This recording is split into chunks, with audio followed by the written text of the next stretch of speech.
Okay, and then if you can remain silent while the speakers are speaking to be polite, that would be really wonderful. First of all, I wanted to thank everybody for coming here, and then secondly, I want to thank all the team members of the Hmongstory team. If you guys are here, most of them are probably manning the exhibit as well. But please raise your hand if you're a team member or if you're a volunteer. So let's give them all a round of applause. Not just them, but also their spouses who have been so patient and so hardworking to support them, so that we can make an event like this possible.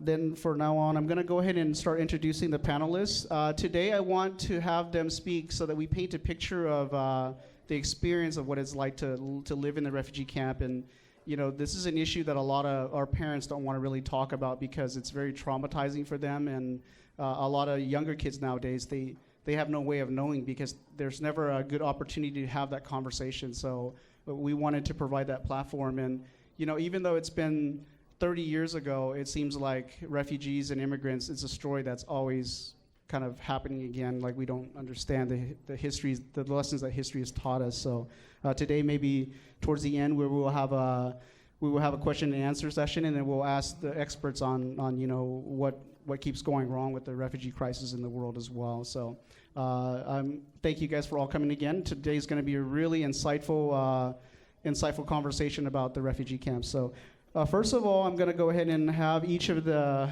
participants introduce themselves. First is going to be Larry.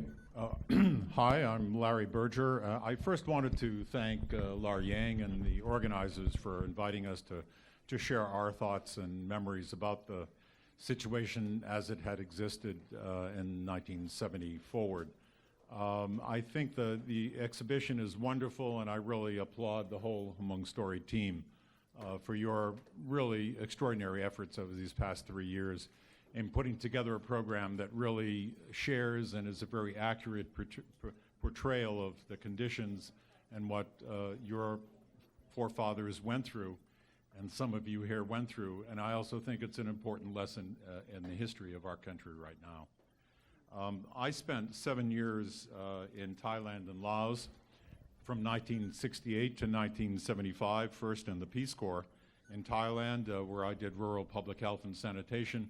Also served on mobile medical health teams in Jangwet Phetchabun, which is near the Lao border, in Jangwet Lui.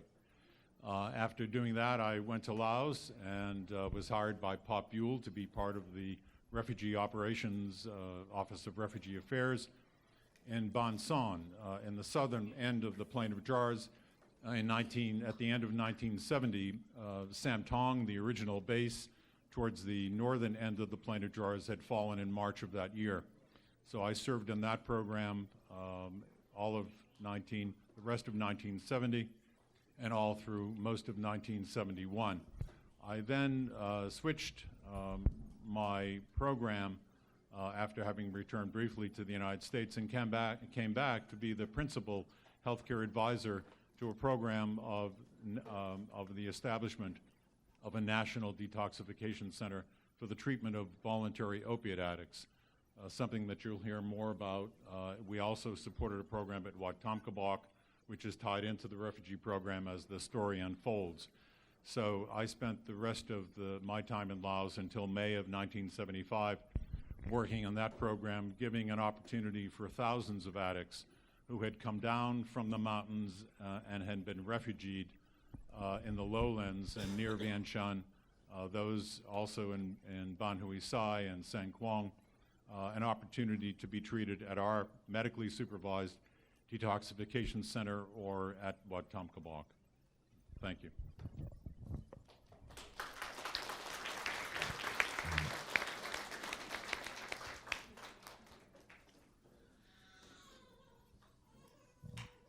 Ngajong, Gu Lumbe Mike Carroll, anyway, nice to see you. This is my third Hmongstory Plocho 4D. So one in St. Paul, one in Sacramento now, and one in Fresno. First time to meet La Yang. So I would just say that I am a humanitarian aid worker, and also like Larry and all of us here are former Peace Corps volunteers. So we are people of peace, and we hope everyone in this room are also people of peace. And my role with Hmong and other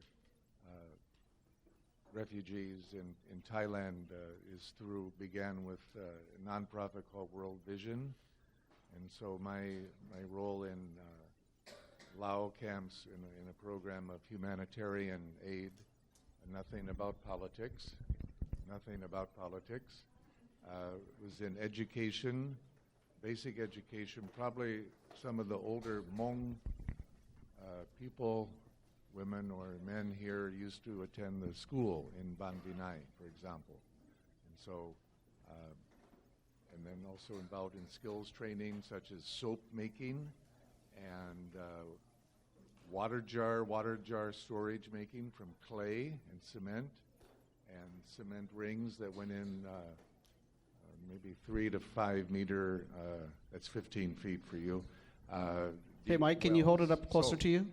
Yeah, so those were the type of programs I worked in, and also in Utte at Nong Lia. If some of the older Hmong here, maybe they used to, Utte at Nong Lia was a agriculture training center, about 250 acres outside of Ban Dinai, where about 1,000 or 1,500 Hmong at any one time would be farming, just resuming normal life for farming, and then housing, construction, water supply. But I just say, Hmong ran all these programs, and like people like Larry and his contemporary, I listened to them and just let Hmong do it because they know what to do.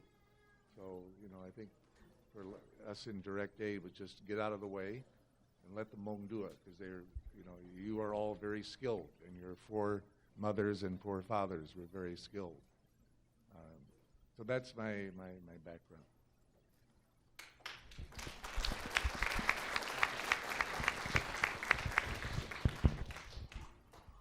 My name is Jim Ogata, and Larry, you have to keep me honest here on time. Oh, yes. Because Yeah, at just my- keep it brief because you'll have more time to expand on it a little bit because later. at my age, everybody's telling my stories get really long. So anyway, what I want to do is sort of give you a personal background about my family. Pardon me? Yeah, hold it close to your mouth. Close. Yeah. Okay, about my family, because I think it has some relevance now. I'm actually a third generation Japanese American, and the story is this is about my grandfather. He moved from Japan in the 1800s, and they worked on the plantations, the sugar, pineapple plantations in Maui. And if you all know the history of World War II, after Pearl Harbor, the Japanese Americans lost everything. The U.S. government interned almost everybody in California. The people in Hawaii lost all their jobs. My father was a carpenter, in Pearl Harbor. When he went to help them on Monday, he was fired at the gates. And so I'm trying to remind everyone that this happens. It happened to us. It can happen again. Anything can change overnight. And so that's part of my story. And my father's story, my uncles and aunts' story are this. And then it's true today too. And I think we have to become more aware today that these things can happen. It's like an earthquake, a forest fire. It could be like a flood. Something can happen instantaneously and change your whole lives. That's what happened to us. And to show their loyalty, my parents and his relatives, my father and his uncle, and his brother and my uncle, they joined the U.S. military. And my uncle went to Europe, and he fought the war with the Germans. He won 3 Purple Hearts and a Silver Star, fighting for the American Army. Just like your Hmong parents did the same thing. And then my father, he was very good in Japanese. And so he was recruited by the Army, and he was on General MacArthur's staff all throughout the war. He actually fought against the Japanese, his own ancestors. And then it comes time for me, and excuse me. I was born and raised in Japan, because of my father's work with the U.S. military. And then I came to America when I was like 15 years old. I graduated from Monterey High School, went to UC Berkeley, and became a civil engineer. And because of this type of connection, I thought, you know, I had this feeling about our obligation to go back to Asia. In fact, before, I have to retreat a little bit. Before I went to UC Berkeley, I graduated from Monterey High School. I went to the U.S. Army. I was in the U.S. Army Signal Corps during the Vietnam War. And that was a really terrible and ugly war, especially for the participants like myself. I was a sergeant in the Signal Corps. We saw, and our military did many things that we cannot repeat or people don't want to remember. And as I graduated, it was like a conciliation. You know, I had to come to terms of what we did there. And I thought there must be a better experience that I could build up on. And so I joined the Peace Corps. And fortunately, I was sent to Thailand. And that was in October of 1974. I was stationed in Chang Wat Loi as a rural public works engineer.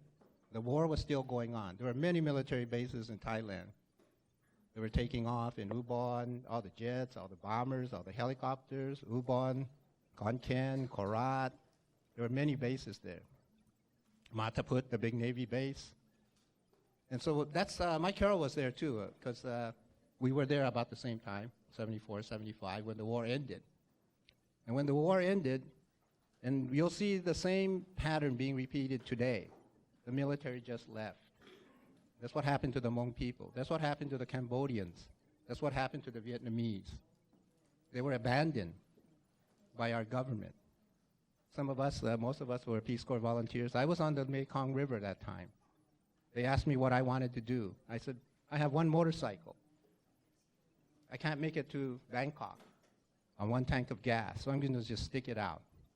And so the Thai government allowed the Peace Corps to remain, although all the other American agencies had to leave.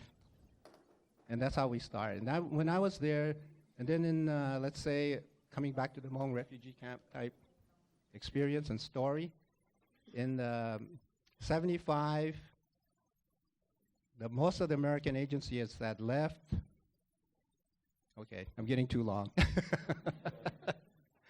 So, well, in a nutshell then, so I was there when the Hmong were moved from Khon Kaen to Pak Chom for Ban Vinai. And as a civil engineer with the Thai Ministry of Interior, I was asked to help build that camp. And as being as an expert on the water resources, I was tasked to provide the water for the camp. And I saw a picture, you know, on one of the slides here of the first structures I built for the, with the Thai government, you know, to build the water resources for the Hmong refugees there. We cleared a big soccer field that many might remember, and all the Hmong at that time were housed in these huge tents before, and the place was all like a 3-canopy jungle when we first arrived. And then later, the water shortage was becoming critical, so we designed a large reservoir, which I understand, you know, was used for farming and vegetable gardens later. And making a long story short, I got involved with a lot of other refugee camps as a civil engineer, Macharim, in Nan, I was also responsible for building Sakal first, and then Khao for the Cambodian refugees. We got involved with Chonburi, and then I helped Mike with a lot of water resource projects also in the refugee camps. And then, so then just really fast forwarding, I stayed in Thailand for 26 years. I just returned to America about 16 years ago. So I live in the Bay Area and in El Cerrito, and work with actually Pacific Gas and Electric as an engineer. All right, so during the question and answer period, if you guys want to know more, you know, I think I'll have more time. Right. Okay.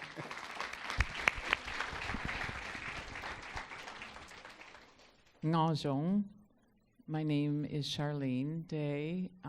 Thank you, Lar, for inviting me. I did work in Ban Binai from 77 to 79, getting to know Larry and Mike and Jim Moore, but we all were contemporaries in Thailand pretty much at the same time. Rich and Judy and I were actually in the same Peace Corps group. You are looking at a panel of former Peace Corps volunteers from Thailand, which is quite remarkable. I think that we came to Thailand to teach or do engineering and ended up in the refugee program. I think altogether I spent about 6 years doing refugee work.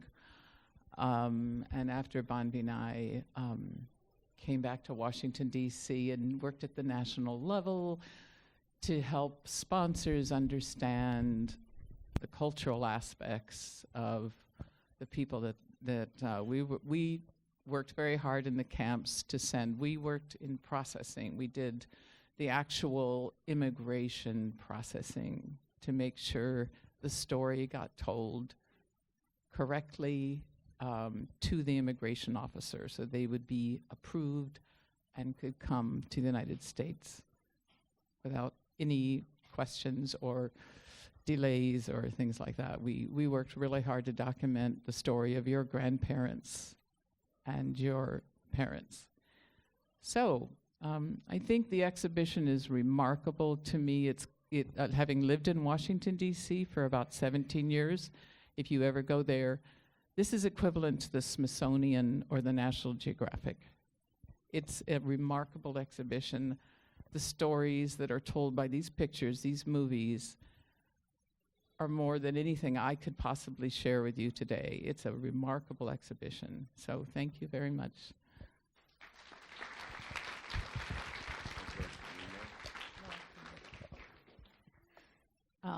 My name is Judy Coker, and I was also at the Hmongstory 40 Fresno last year, so this is my second one, third one. Shar and I first met, she may not remember this, but we met in December of 1973 because we were roommates at our pre-staging for Peace Corps. And we sat together on the plane flying to Thailand, and so we've known each other quite a long time.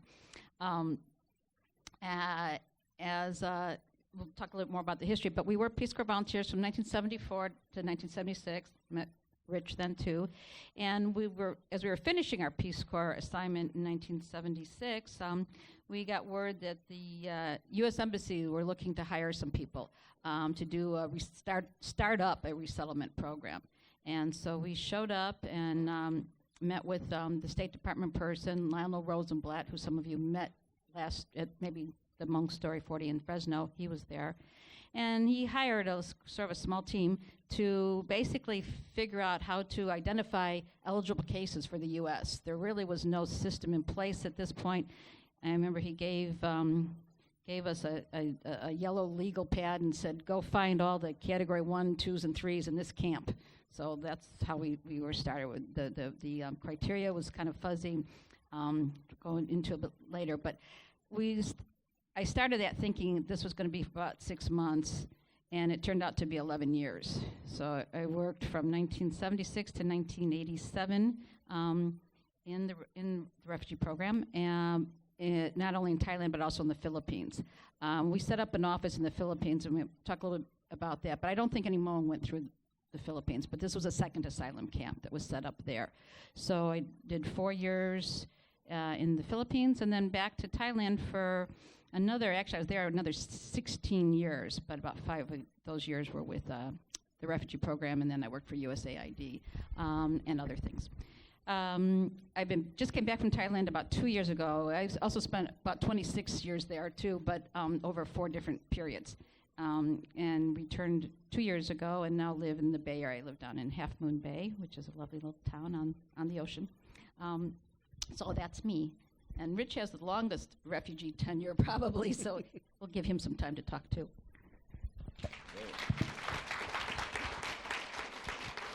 Yeah, I'm Rich Coker. I was originally in Thailand with the Air Force at Udorn. So snuck into Laos one time across the river and to get some of the Lao beer, bring it back to Udorn. And after I got out of the Air Force, the recession was on, and in 1974 we had a recession. People were lined up to get gas. You couldn't find a job. Got up one morning, saw the Peace Corps recruiters going to be in town, went down and signed up with Peace Corps. Told them I'd either go to Kenya or I would go to Thailand. Kenya was one because I'd been in Tanzania already before, and I enjoyed that. The only program they had going was teaching English in Thailand, so I went to Thailand.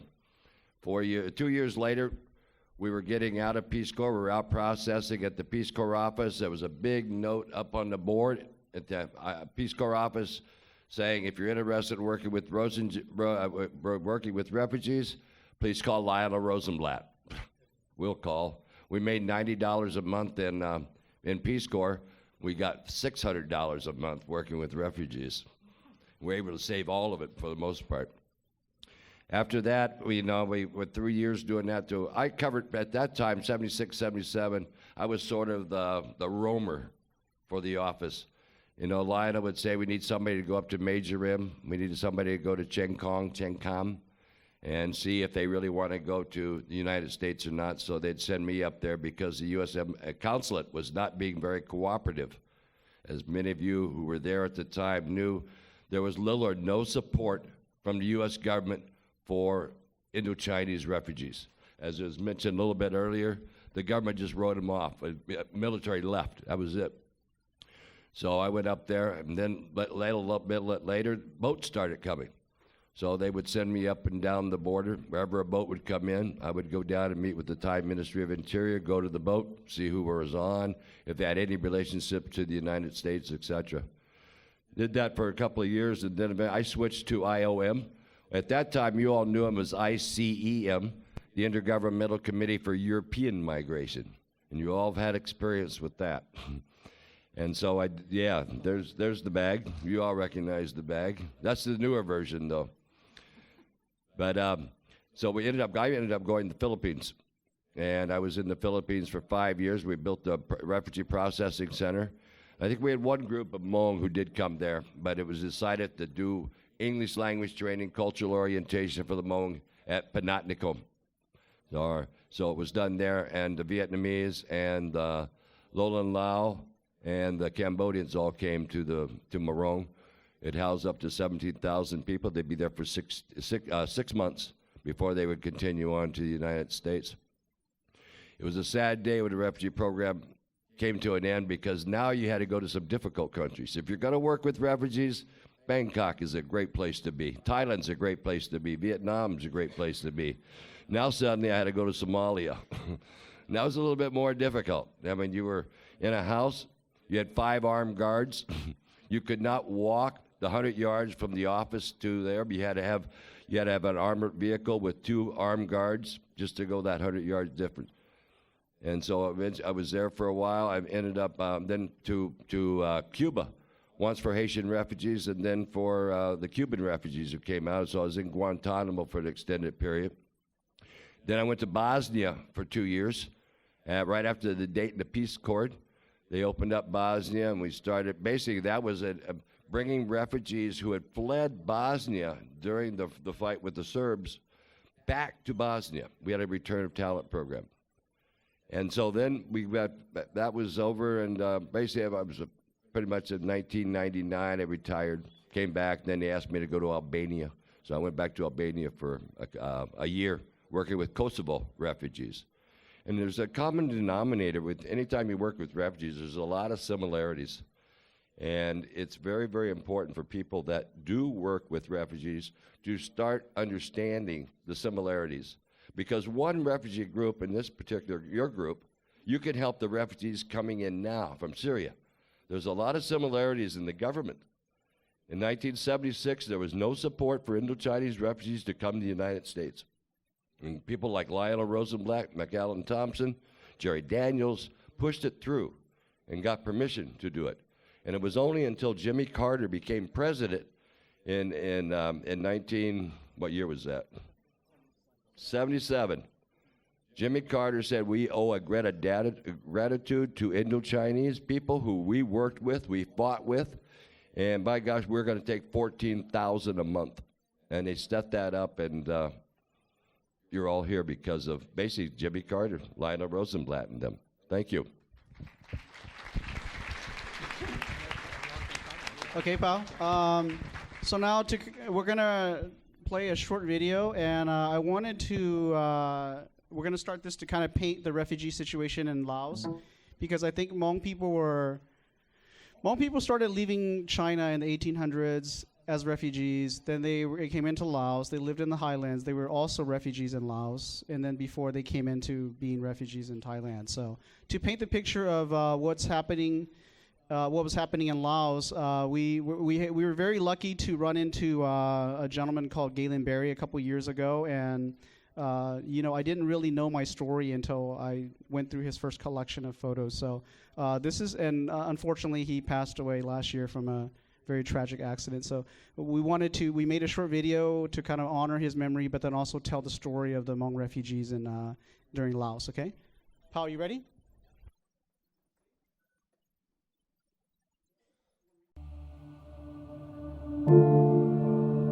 My name's Galen Beery, and I've been asked to explain a little bit about what I was doing with the Hmong over 40 years ago.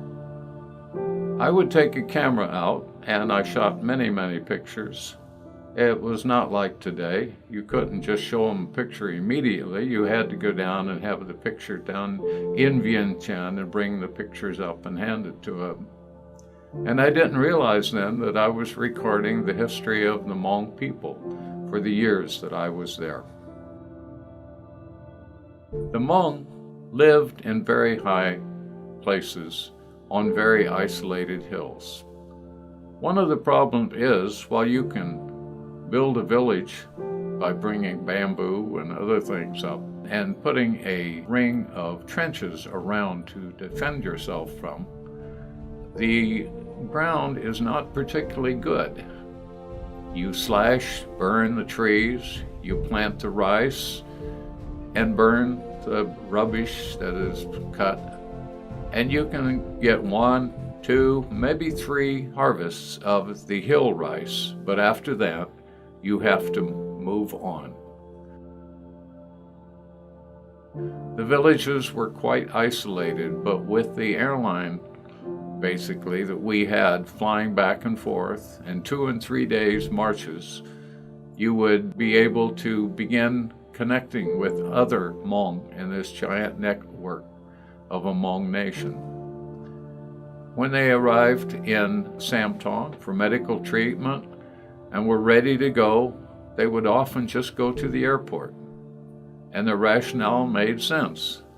Why should I walk 3 days back to my village when, if I wait here long enough, a plane will just pick us up and take us back to where we were? But the Hmong preferred the independence, the rough way of living. Yet they had to fight and protect their homes, and they kept losing and kept moving southwards through the mountains.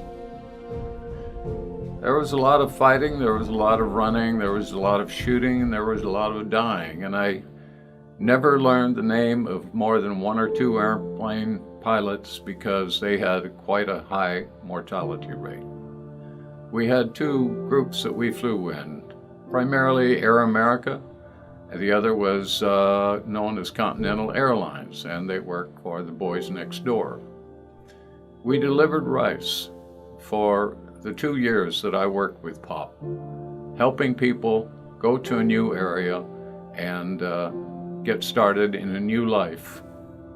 There was quite a lot of attrition among the Hmong soldiers. It got so bad that at one time, General Vang Pao had to send out the order that all students, male, up to the age of 11 were exempt from going in the Army. But if you were 11 years old, you were drafted, and you ended up in the Hmong Army. I went out to the airstrip one day and saw a group of soldiers around a body. It was a very small body. Talked to a little boy next to it. He was 12 years old, and he was dressed in a uniform that was about 3 times too big. He was Hmong, but he knew Lao.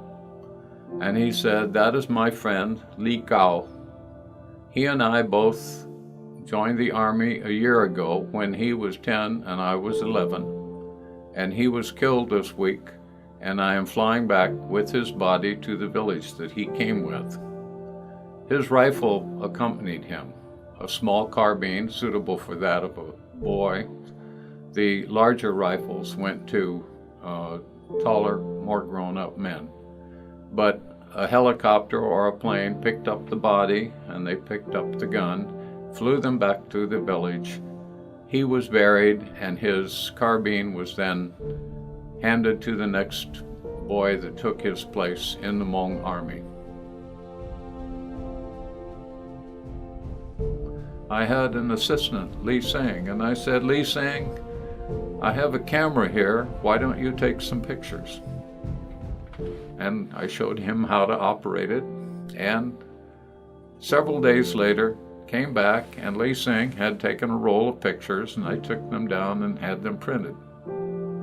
One picture, I said, "What is this? This is quite unusual. Tell me." And it's the picture you're looking at here. He told me that there had been an attack on the airfield the night before, and he'd heard people running.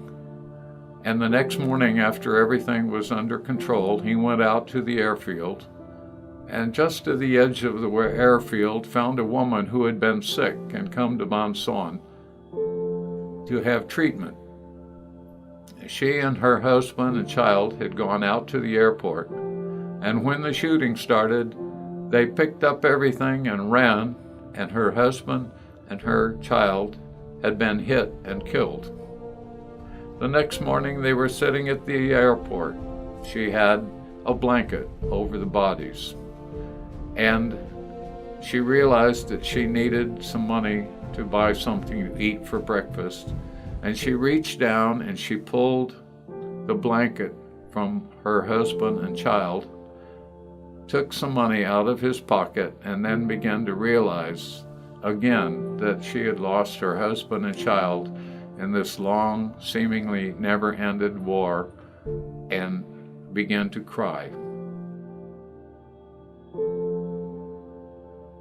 One of the reporters asked me one day, "You keep talking about refugees, and we think they're all soldiers." And I said, "They are soldiers." And he said, "How can you be a refugee and a soldier at the same time?" And I pointed to one of the Hmong nearby and said, "I know him quite well. He has been fighting ever since he was born, because he had to move when he was a boy, and then he moved as a young man and a married man, and he has been a refugee 8 times.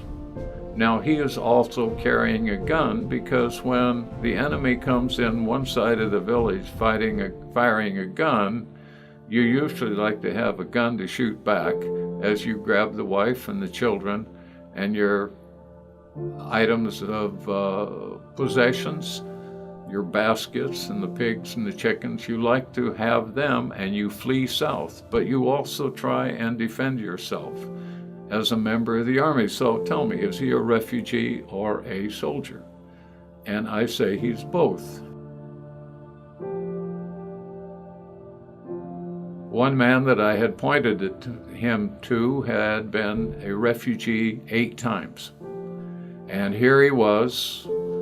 He helped me work with the people who were selling rice to us to give to the new refugees that came down. And while we were sitting, waiting for a helicopter to come back to pick up some of this rice, he said, "You know, you're going home on vacation, but we keep fleeing downwards, and I can't go anywhere except south, and we're running out of mountains." I went on vacation in the United States, and I came back, and a month later attended his funeral services. He had been on a small aircraft that was flying north. It hit an air pocket, it flipped over and it killed everyone on the airplane, and he became just another statistic in the Hmong who have been killed fighting for their lives and for their country. I will be sending a contribution to a memorial in his name, a memorial up on the shores of Lake Michigan in a town called Sheboygan. His name is Nautu Losaichu, and his name will be on the memorial.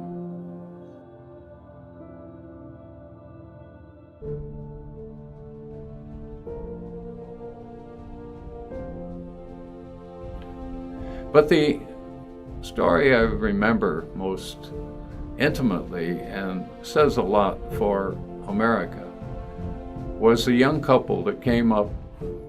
They spoke no English, they spoke Lao and Hmong.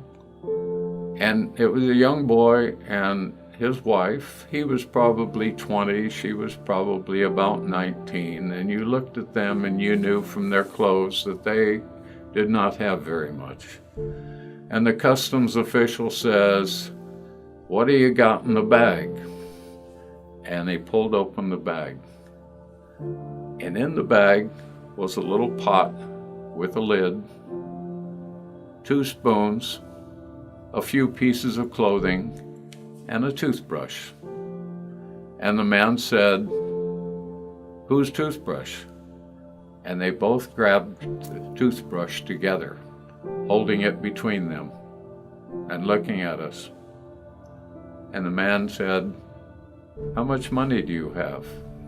And the husband looked in his pocket and he brought out the equivalent of about $3.81. "Okay," said the customs official, "you can go on." And they walked down through the door that led them to America. And he turned to me and he had tears in his eyes and he said, "When I see people like that, I wonder how they can ever make it in the United States. They're poor, they don't have anything." And then I think of my grandfather and grandmother, they came from the old country and they didn't have anything either. And I know at that point that they can make it in the United States just like my grandparents did.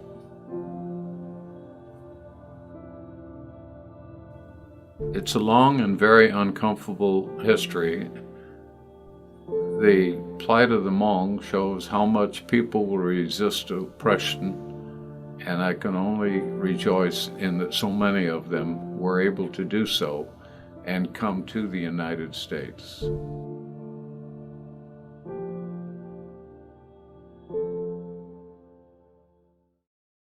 Very powerful film and a very fitting tribute to Galen, I think, as well. So I want to emphasize that given the political instability and the wartime conditions that existed in Laos, the Hmong were refugees long before they left Laos. This was just the way life was. It was running and stopping and running. And we attempted in the refugee program to provide as much stability in food and supplies. And we actually had a livestock program. When we could, we would try to bring some normalcy and adequate nutrition to the program. So I can remember one time in Ban Son, the refugee operations center that Popule set up after Samtong, we had 10,000 ducks being flown in from Thailand. So we were just about to leave. It was 5 o'clock at night. We heard word there was a C-130 arriving with 10,000 ducks, which we had to unload, and then we delivered to every village we had 200 to 300 ducks at a time. We also had, as you saw on Galen's film, pigs and other livestock, a fish program. So when we did have stability, we tried to allow people to resume their farming and a normal life as possible.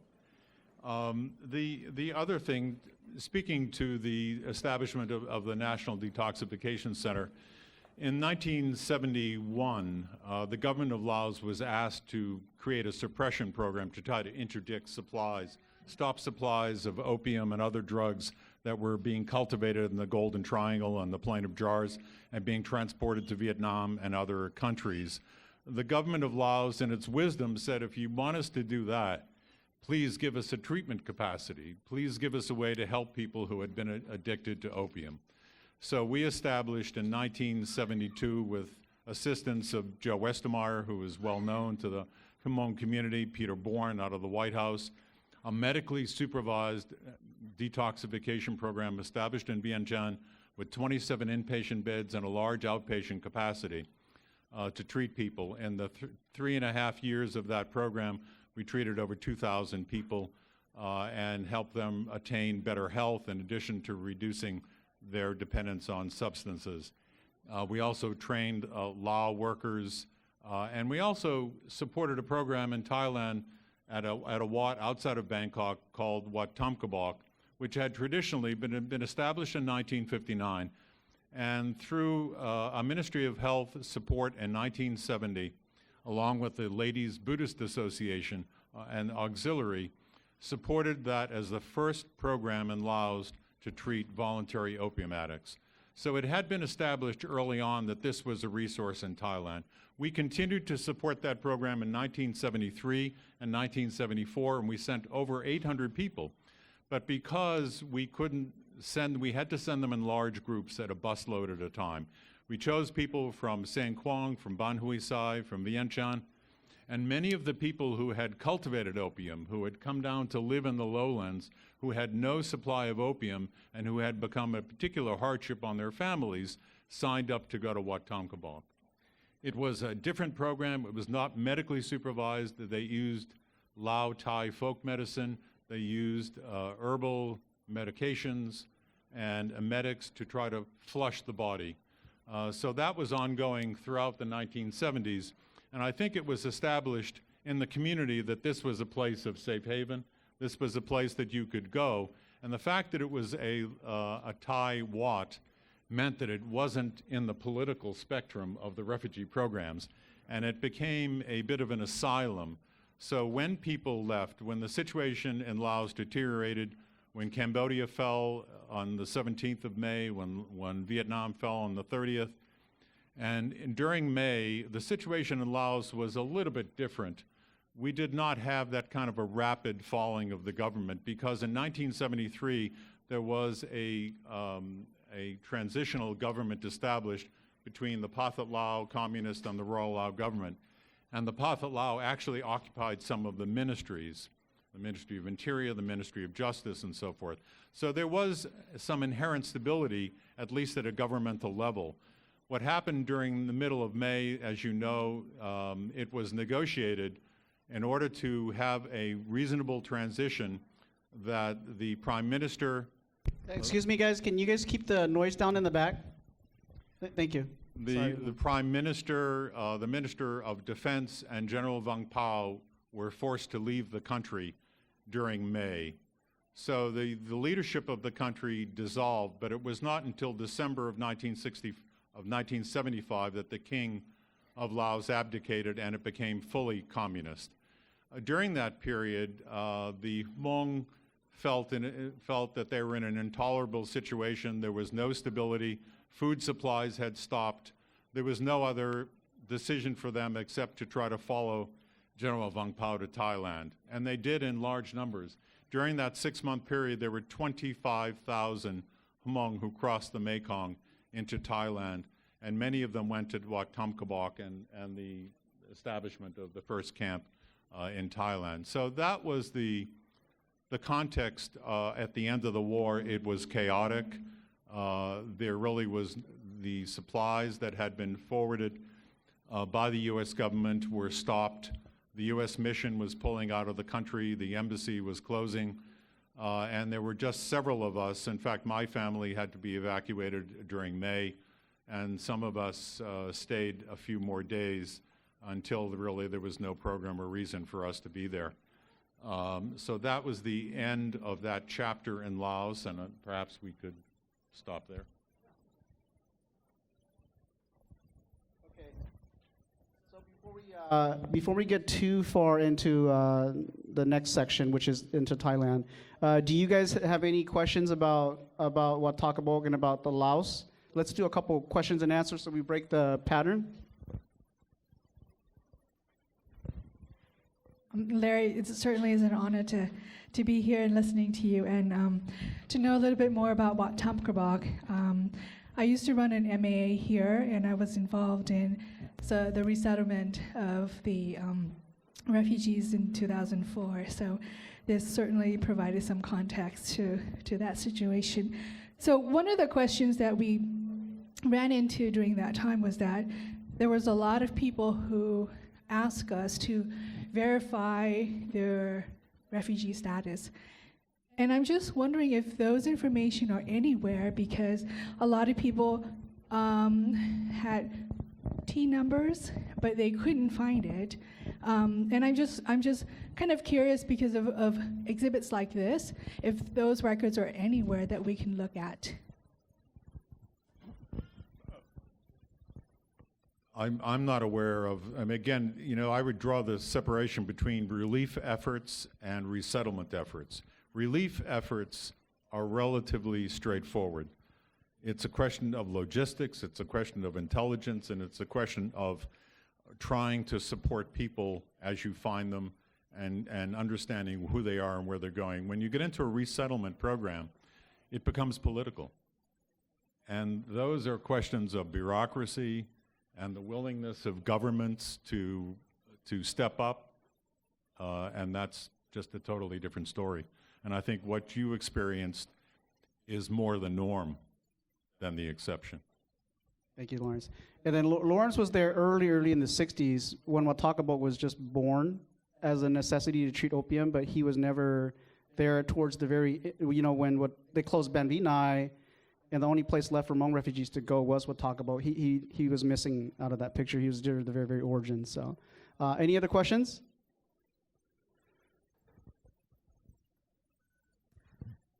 Thank you, Larry, and all the panels that are here. My question to you is, I was just wondering, as you was talking about the addicts that come in to detox, what's the success rate?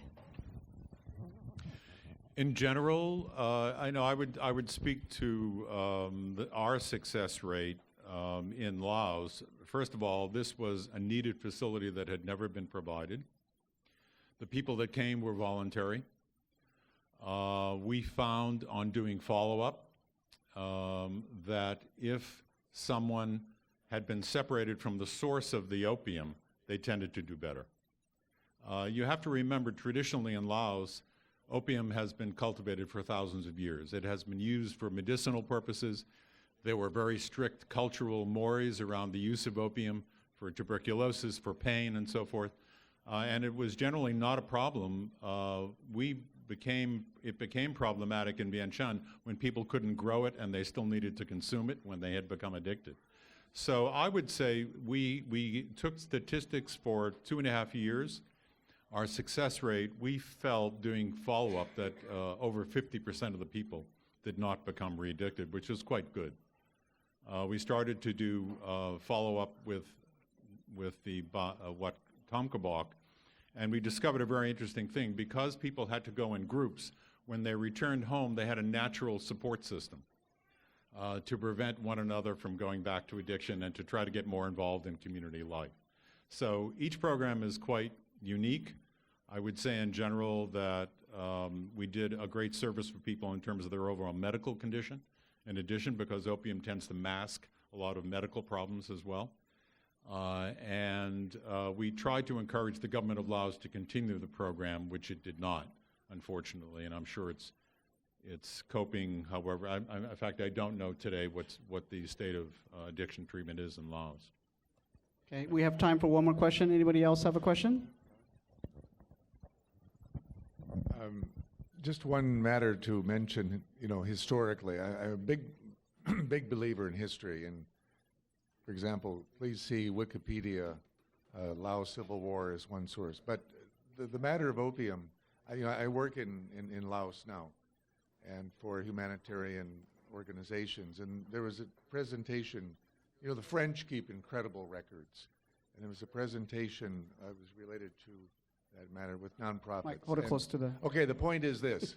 Opium was legal in Laos, Cambodia, and Vietnam, in the French colonial system.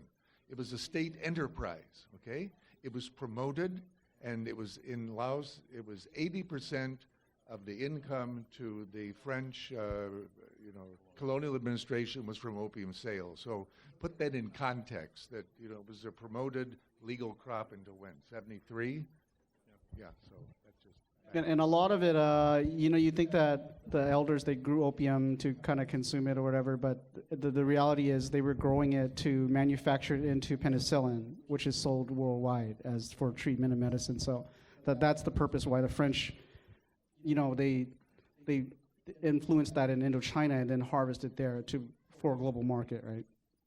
It's also a great cash crop. Yes. You can grow it easily. It's easily transported to market. And it's, if you look today, upland, highland economies often grow opium. Okay. One more question. Anybody else have a question here?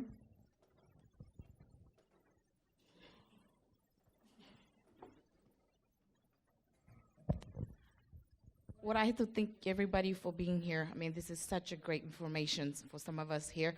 I have a question. You had mentioned about the people that are addicts and comes to the facilities for treatments.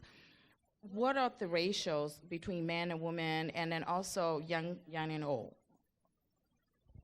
So I would, again, when we did the program, I suspect we had mostly men. And I suspect it had something to do with women not wanting to come forward, because the rates of addiction don't discriminate. But I think the culture at that time may have been quite difficult for women to come forward.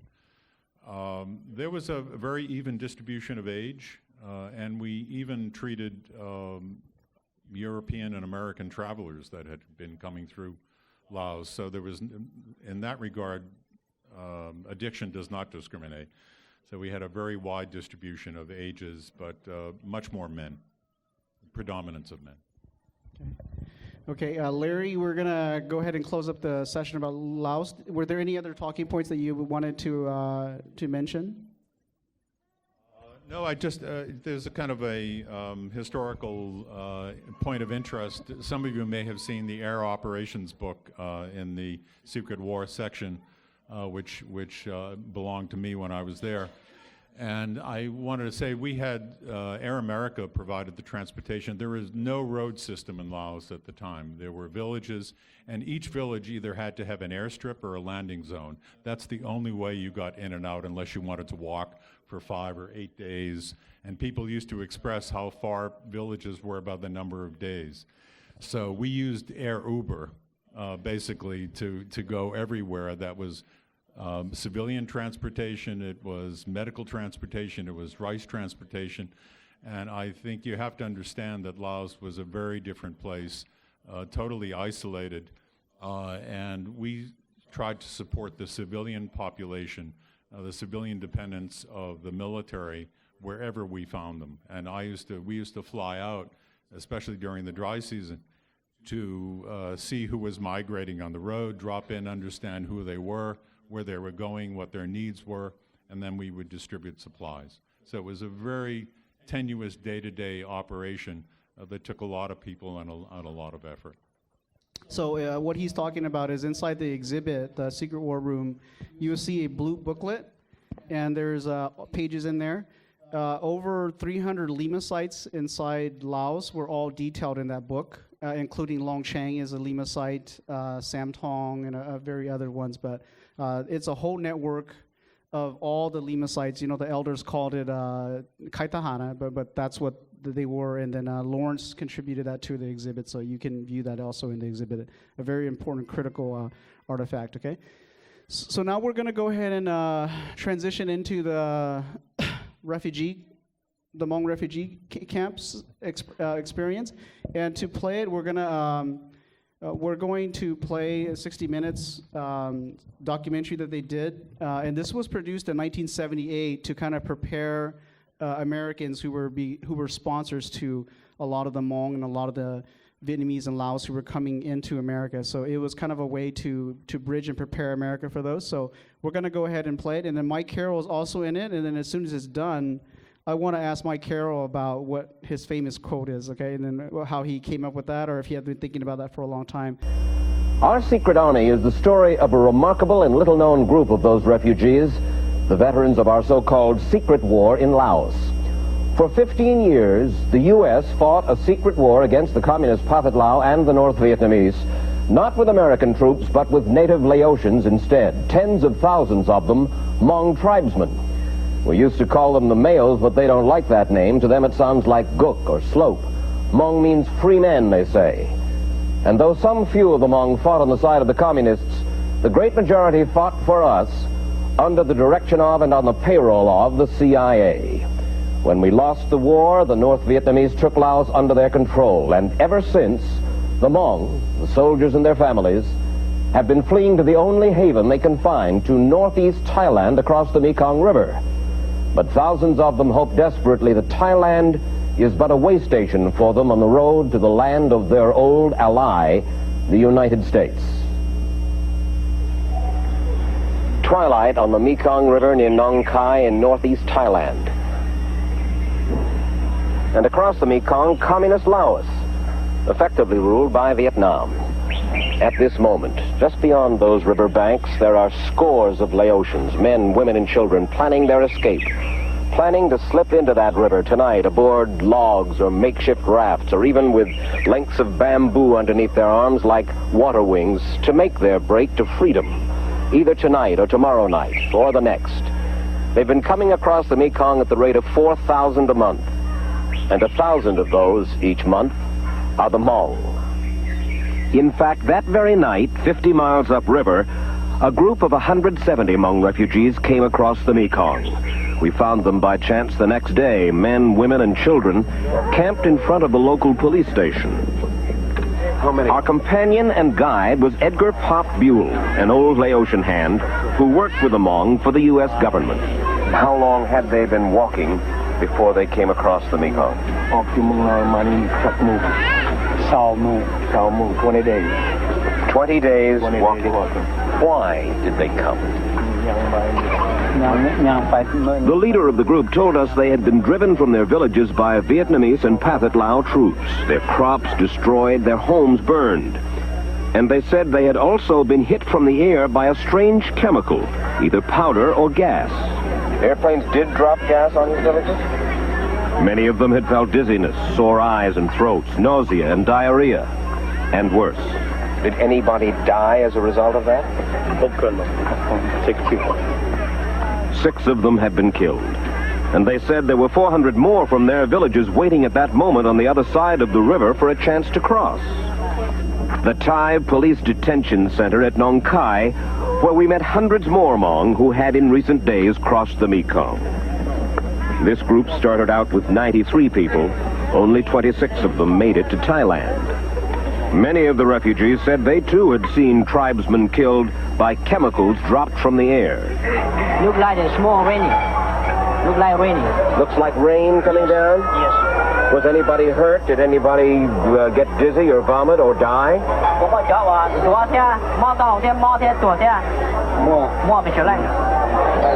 20 people dead by the gas. 20 people killed by the gas? Pop Buell is a widower who left his farm in Indiana to go to Laos for the U.S. aid program, an adjunct there of the CIA's secret war. These pictures were filmed by CBS News there 9 years ago. Today, Pop Buell says we have betrayed them all. They became refugees because we was encouraging them to fight for us. I promised to myself, have no fear, we will take care of you. And taking care of you is not in a refugee camp. We promise, the United States government, you as a representative of the United States government, promise the Hmong people, the males, we will take care of you. Absolutely. You fight for us, we'll pay you.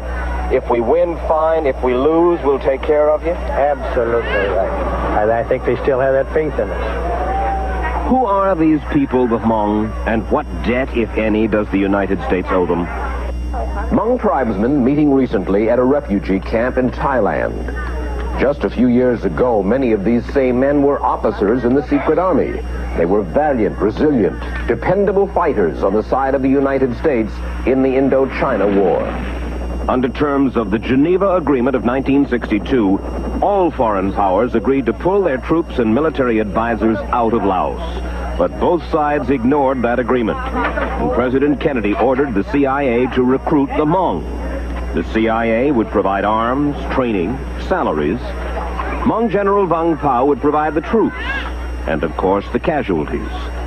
Tens of thousands of Hmong took up arms, men, women, even children, some of them as young as 10. We use these men to fight for us. American soldiers didn't fight because these fellows were fighting in their place. Every one of them that died, that was an American back home that didn't die, or one that was injured or wasn't injured. Somebody in nearly every family was either fighting or died fighting.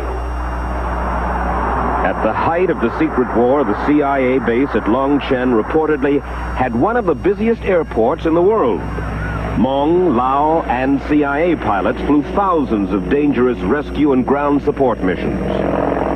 Half the Hmong pilots were killed in action. Hmong soldiers ran spy missions deep inside enemy territory, even entering China to tap telephone lines there for the CIA. CIA personnel and Popule told us they were ordered to keep the Hmong in combat, even though Americans on the spot realized it was a lost cause.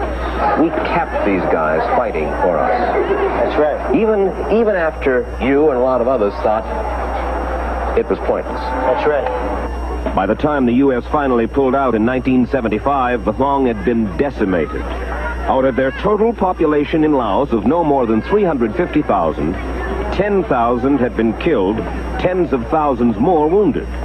Their casualty rate was 100 times higher than that of the United States in Vietnam.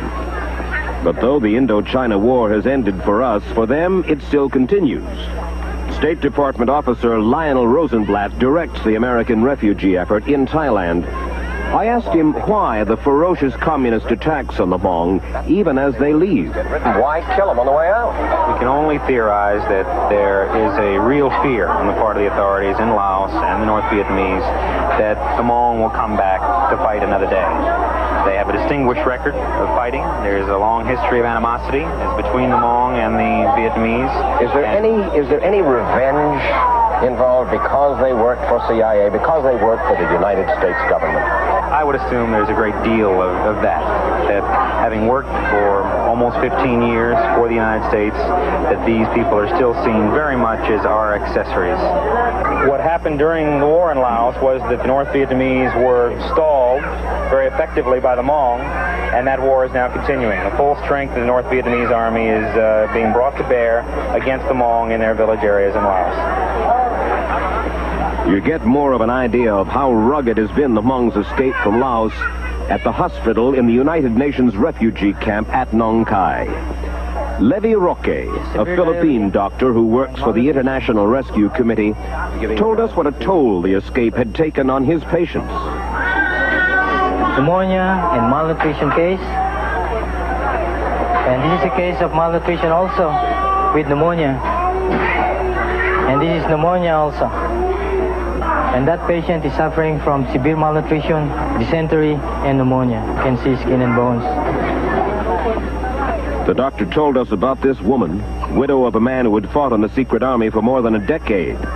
She was coming across the river with 5 of her children. 4 of them were shot and killed. She was shot in the leg, and her remaining son escaped with a bullet wound in the back. Do you get many gunshot wounds here in the hospital? People who are shot at as they leave Laos? Yes, many. What's the matter? This is a case of 3 diagnoses: acute gastroenteritis, pneumonia, and severe malnutrition. And she's the mother? Yes, she's the mother. She and her family came across the river. Yes. When they cross the river or swim, the water is really very cold. It is cold. Yeah. So that's one of the main factors also that cause pneumonia also. And without food, escaping, walking so many weeks without food also.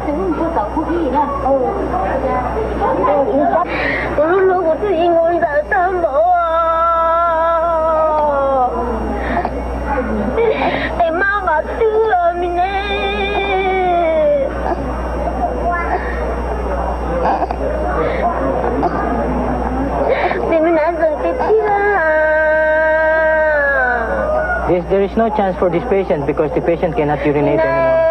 Cannot urinate anymore? 2 hours later, this child died.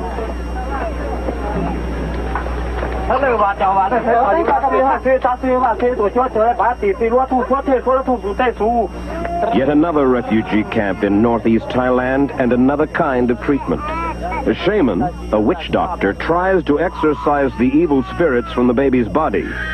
But the mother is also having her child treated by the camp's doctor. Like her, most of the Hmong find themselves trapped between two worlds, the old and the new. Most of them realize they will never go back to their traditional life in the highlands of Laos. They realize that Thailand cannot absorb the huge numbers of refugees, Vietnamese, Cambodian, and Laotian, now in camps there. The Hmong want to begin a new life.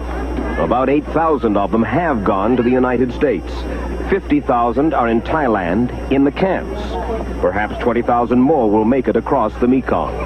Not all want to leave Southeast Asia, but they do want out of the teeming refugee camps where thousands of them have languished for more than 3 years. Well, our problem in U.S. program terms is this. We don't have enough numbers to accommodate those who served with us in Laos, both Lao and Hmong. We're way behind. We have a backlog of 20,000 at the moment. Except for our own, the French is the only other government responding to this at all. On a proportional basis, the French are taking more refugees from Thailand than we are. Because the number of refugee openings in the United States is so limited, U.S. officials have set up a series of priorities. First come refugees with immediate family already in the U.S. Next, people who work directly for the U.S. government. The salaries of the men who served in the secret army were in effect paid by the U.S., by the CIA. But because the money was funneled through Hmong General Vang Pao, those soldiers are labeled as indirect employees of the U.S., and so their cases are given much lower priority. As I understand it, just these three fellows who came over within the last week or 10 days, who were gassed on the way out, who saw some of their friends die on the way out, who fought for Vang Pao, who fought as U.S. soldiers, who fought in that so-called secret war in Laos, and who were promised that we would take care of them. Their chances of coming to the United States the next year or 2 or 3, the way things go right now, are minimal. I would say their chances are uncertain at best. John Tucker, U.S. aid officer. Now, John Tucker, this man arrived here. He was wounded. He lost his leg back in 1961. What are his chances of getting to the States? He doesn't have a good chance at all under the present program. Why? Because there's so many more highly qualified people in the camps that we can't even touch because the quota numbers are so few. We can't use you no more.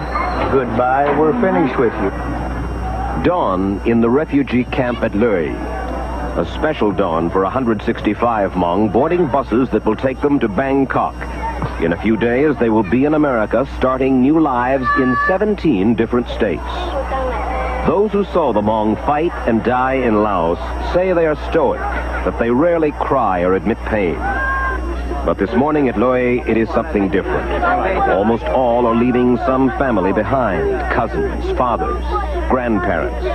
And there is no way of knowing if they will ever see them again.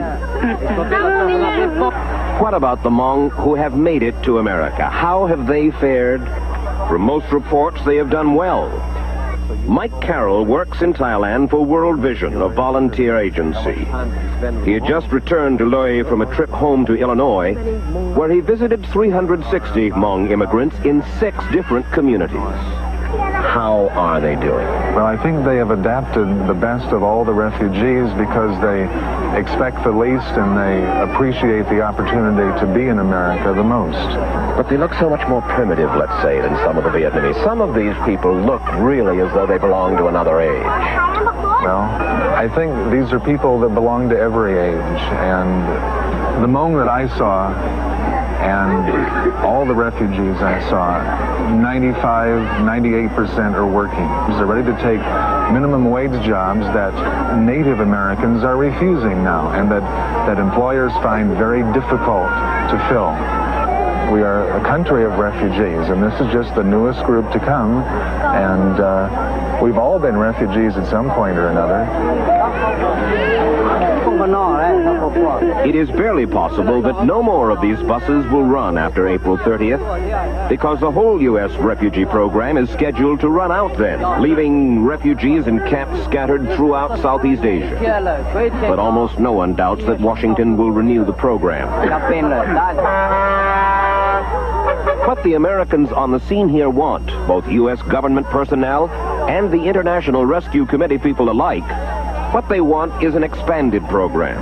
They say we still owe these refugees a debt, the men who fought for us and their families who suffered. And they believe that America's conscience cannot be clear until these camps are cleared of refugees and these people have a new beginning. Some of them settled in other countries of the world, but most of them in the country whose war it was, the United States.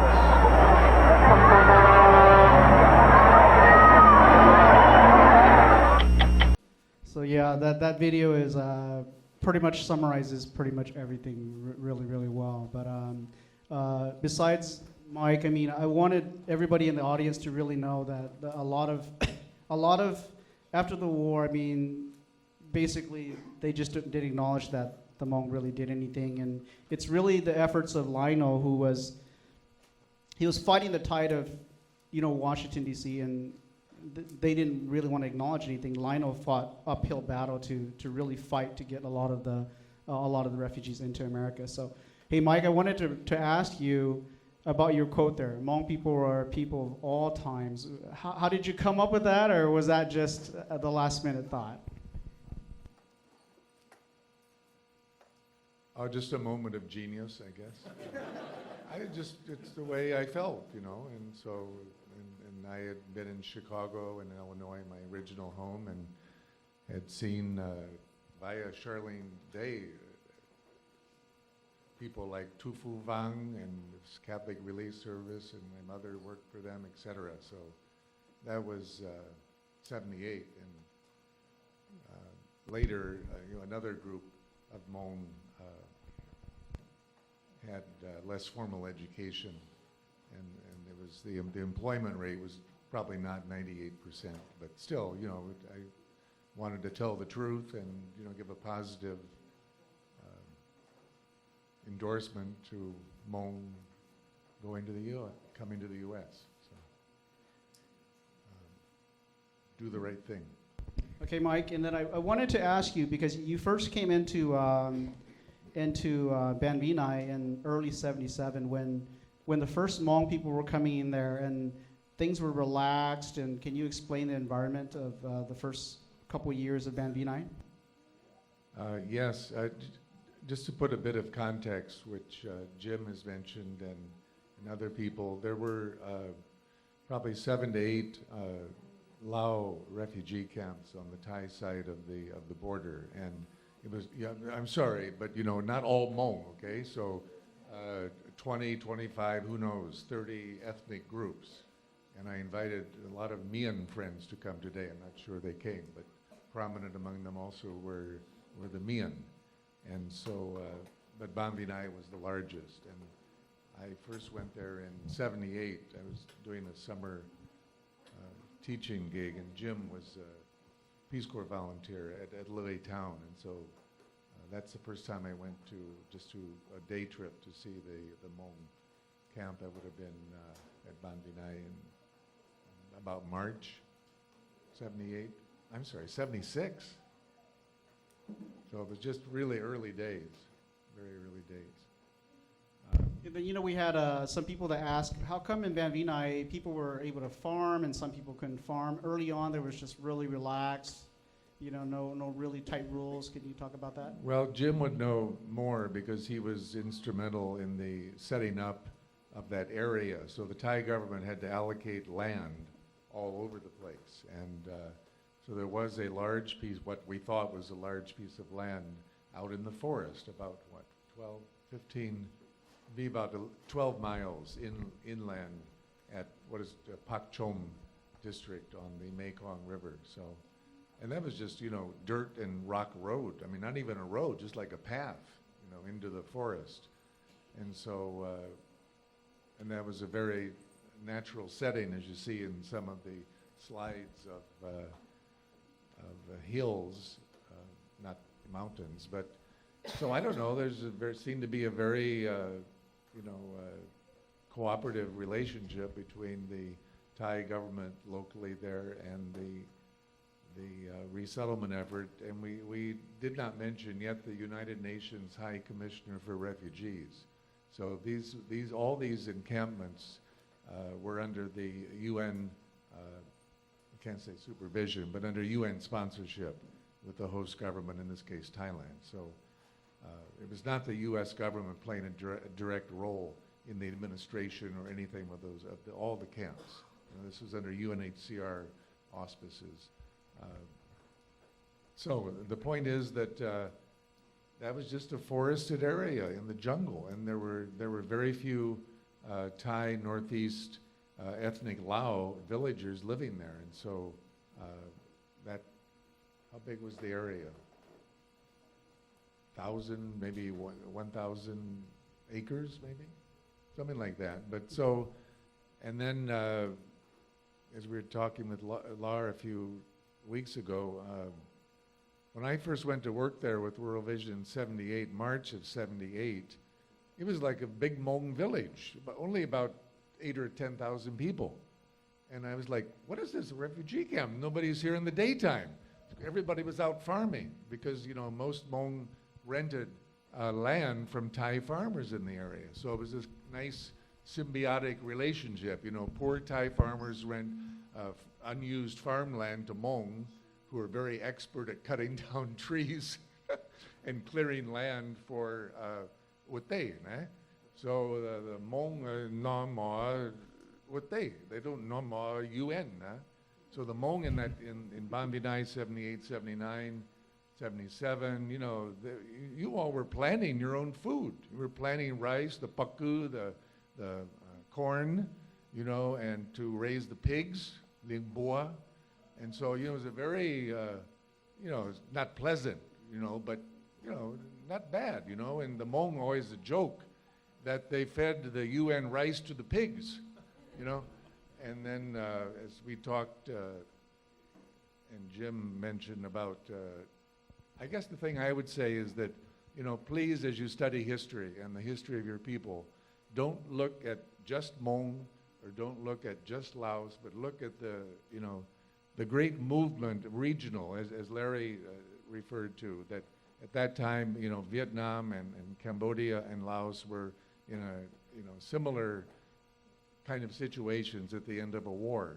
And so it was really moving forward, or, history was moving. And so what changed, it was just your question, right? Yeah. So up until 77, 78, 79, we used to hear, Thai government officials would say locally, don't worry, we'll take the Lao. We'll take the Hmong. Because, the languages, a lot of Hmong in Thailand, probably half of you that go to Laos, so you're going to go see your relatives up in Chiang Mai or Chiang Rai, like that, but in Thailand. But so there was a great, it was not a big cultural divide between Thailand and Lao refugees. And then Cambodia, under the Khmer Rouge communist regime, fell apart in late '78. No, I know. But when the Khmer Rouge were in place in '75, yeah. But the Vietnamese army either liberated or invaded, depending on your viewpoint, Cambodia in '79. Okay. So what happened? How did that affect Lao, and how did that affect you here, Hmong? Okay. So the Thai government was fearful. Suddenly, it looked like, and Jim mentioned Cambodian refugees, it looked like there may be 3 million starving, dying Khmers coming across into Thailand. See, which is different than 12,000 Hmong up there farming at Ban Vinai and raising pigs. So all that talk stopped. All that talk stopped, with the Thai government about, no, we're not going to take, the Lao, et cetera. And so everything got much more strict. But this is why I want some Hmong who are here. I don't know who is some. I saw some Zhu Tongyang's grandson here. But but he was at Nong Khai. But anyway, you know, we have our viewpoint, but Hmong, your elders, women and men, would have a different viewpoint than us, because you lived it. You know, we're observers. We're just there as humanitarian aid workers. So that's what I would really urge you, is talk with your families and force your elders to talk about these matters. You know, I know they're going to complain to you every day about you're spending too much money, or you go to the mall too much, or you're ordering too much stuff online. So, you know, have them give your family background. Definitely. Thank you, Mike. I'll have to keep. So to go back, so it all changed with the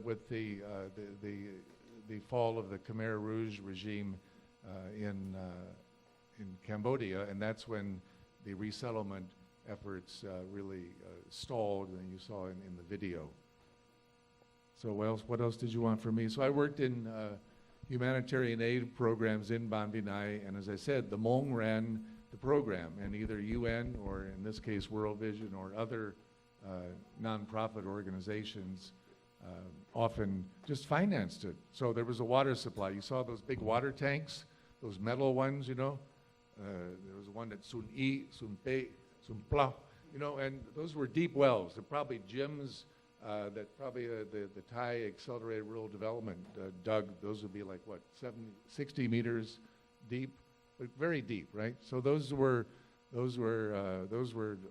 engine operated. But the Hmong guys, you know, mechanics, no women, but the Hmong mechanics ran the water pumps, and then those big water tanks were installed. And so when the you know, metal always breaks down, right? So you'd have to have welders. Well, Hmong knew how to weld, probably because they, you know, from the blacksmith skills.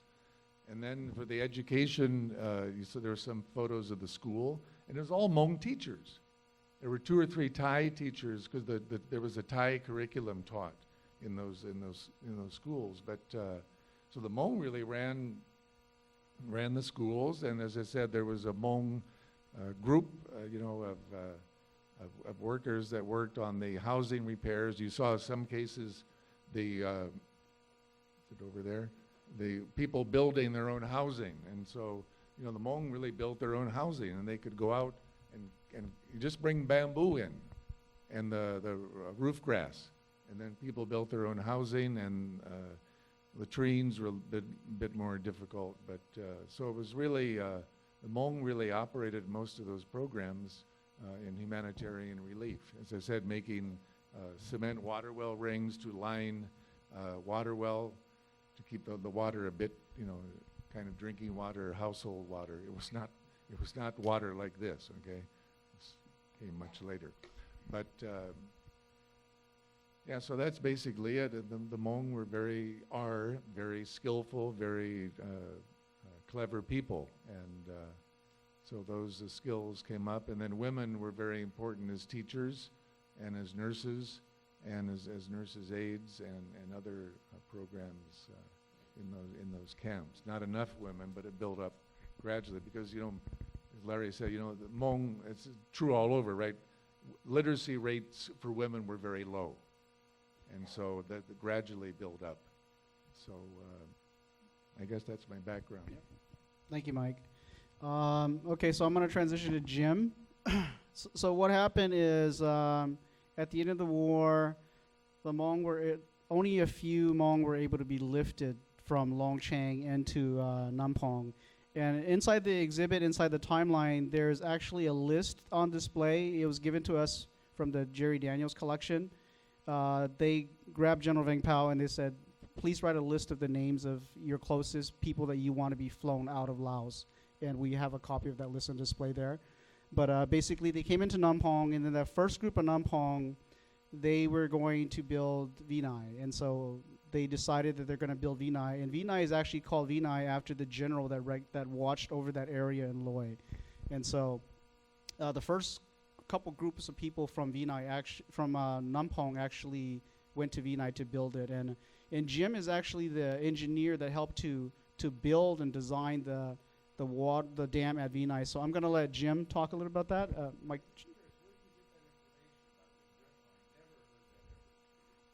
A lot of sleepless nights. So Jim, I'm going to pass you the mic, and I will talk to you about, I want to ask you about how you came to build the dam and the need for the dam and the growing demand for water inside Vinai. Okay, so my story starts, I guess, with Camp Vinai, because I was a Peace Corps volunteer, water resources, rural development engineer, working with what we call the Accelerated Rural Development Agency. So I was already there about a year. I was familiar with building water resources projects inside, in the other the other districts, what we call ampers, inside Loei. And so when, from that movement of the Hmong from Nampong, like you're saying, which is another province, Khon Kaen, it was actually I think it was an emergency landing strip for, U.S. airplanes, fighter planes. So when I arrived in Nampong, with Vinai, with the ARD group, we had to, there's an expression in Thai that's called Bai Loei. So this is what explains why they were put there. Bai Loei means it's just like going to Timbuktu. There's hardly anybody lived in Loei in those days. And it's a very common expression that we use in Thai, in the Thai language. So it was a very remote area, right next to the Mekong River. And like kind of like the boonies, right? To go out there because it's the boonies. Yeah, there was nothing there. It was a very dense jungle. The roads were very primitive. It was just, and it was an ARD road. It was a dirt road. It was not paved or anything. Didn't have any asphalt, no concrete. And then there was also the danger of insurgency from the communists and along the border of the Mekong River. And that may have been, I wasn't aware of it in those days, a strategic reason. One of the strategic reasons of placing some of these Hmong refugee camps along the border of the northern border of Thailand. So anyway, when we arrived there, we had to flatten out the jungle. There was nothing there. And there was this refugee camp also, as everybody is describing, had no fences. I don't know if the Thai farmers actually owned any of that. Maybe the Nayampur, the district officer, allotted some of that land because he was part of the Ministry of Interior. And so we first built a very large soccer field, like I mentioned before, where everybody was housed in big tents. And then the water was becoming a critical a situation, a big problem. And so there was a small creek, and we put a structure there. And then finally we decided to build a larger dam and a reservoir. And I think in some of these photos you'll see that there's a lot of gardening that went on. That was not my objective. I didn't even know about gardening. I'm a civil engineer, so. But I think that we're trying to say, the Hmong are very resourceful people. And so they were able to take advantage of all these resources that we put there. I was involved with Mike on another project. It was quite interesting with Nampong, was it? Pak Chom in Chiang Rai. Nong Dang, where Chao La was. Oh, that's at Cheng Kong. Cheng Kong. Naming water pumping station. Right, in Cheng Kong. Okay, this was a very interesting story, experience that I've had. Okay, I'm graduating from a very top-notch, like a technical school, UC Berkeley, a very well-known engineering school. We learned the best and the best techniques, the best engineering subjects in the world. So we're tossed into this environment. And the thing that I want to say about the Peace Corps is the distinction between us, the Peace Corps group, and then, say, other governmental agencies, especially the U.S. government. We are the resource. We don't have anything else. The Peace Corps volunteer is the resource that we assigned to the Thai government at that time. We don't have dump trucks, we don't have airplanes, we don't have bulldozers. So we have to be very resourceful to work with what we call our host country. And I learned that during my term as a Peace Corps volunteer. And when we were in Chiang Rai, in Chao La's refugee camp, Mike contacted me and saying they were very unsuccessful getting water to these people. The UN was spending millions of dollars trying to drill these deep wells, and they couldn't find any water there. So he asked me to just take a look. So we went up and took a trip there. We had a village council meeting. That's one of the first things I wanted. And I asked the villagers, okay, Mike is telling us there's not enough water for you guys, and I see everybody has drinking water. where are you getting that water? It wasn't my solution. They said, well, let's take a hike. And we went up the hillside, and there were springs in the hills, which was sort of a common knowledge of the Hmong. They knew how to live in the mountains. And then they were using the women, like you see in these slides, to haul these really heavy buckets. Early in the morning, I think these women would get up like 4 or 5 o'clock in the morning. They were very young, some of them were older. They would get these steel buckets. They would climb up these hills, go to these springs, and then bring the water back down. And that's how that was their water supply system. So, you know, they knew how to survive in that environment. I'm a foreign engineer. I didn't know how to do any of that. I didn't know how to find these springs. And so what I did was I incorporated what I knew with the knowledge that the Hmong refugees had in that camp. And yeah, Mien? Okay, so there were the Mien with Bang Pao. Oh no, this was Chao La, right? Refugees. Okay, they were the refugees. So anyway, they had they were very resourceful people. I depended on their knowledge. I added my technical knowledge on top of that. And so we developed these spring water systems. I designed a system where we used steel pipes. We collected the water at the springs in the hills. We brought them down, but the hills were so high that if you're an engineer, you realize the water pressure on the pipes would be too great. And so it would break the water pipes, it would break the valves, they would leak all over. So I incorporated what we call breakwater tanks along the way to lower the pressure as it came down to the camp. And so that's one example, and I use this many, many times. There's another example. When I was a volunteer, we tried to build many projects, and nobody would listen to us. The villagers wouldn't listen to us. Refugees wouldn't listen to us.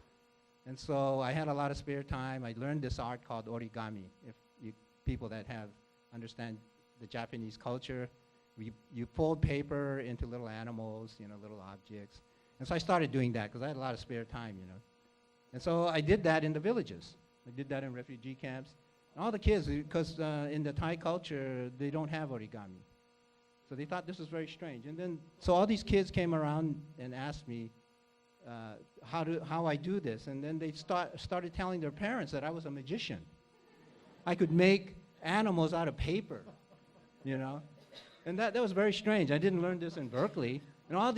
And then the villagers came, the councils came, and then they asked me, Jim, where do you want to put the spillway? Where do you want to put the bridge? Where do you want to put the dam? Where can we put our sanitary system? Where do you want us to put the toilets? They listened to their children. I didn't learn this in college. And so I became a very popular person after that. And everybody was really fascinated. And Mike said, how did I get involved with all the camps? Even in Khawidang, I used the same technique. We asked the Cambodians that were coming across the border, what is it that you wanted? And I was the engineer building this camp, and I listened to them. And I did that with Camp Vinai. And so they wanted a reservoir, we put in a reservoir. They knew we didn't have to tell them that, you could seed them with fish, or you could use the water for making small gardens, or you're doing your laundry. They knew how to do all that. We didn't have to tell them. We didn't have to think about how we're going to teach these people to use this water. So that's one of the things. And then I've still used that approach even today in this modern world. You get to realize it's a very complicated, I work for a very large firm, but I learned how to talk to the community, and then understand what their demands are, what their needs are, instead of say what the engineers' needs are, or what the politicians' needs are, or what the funders' reasons are for building a building or a road.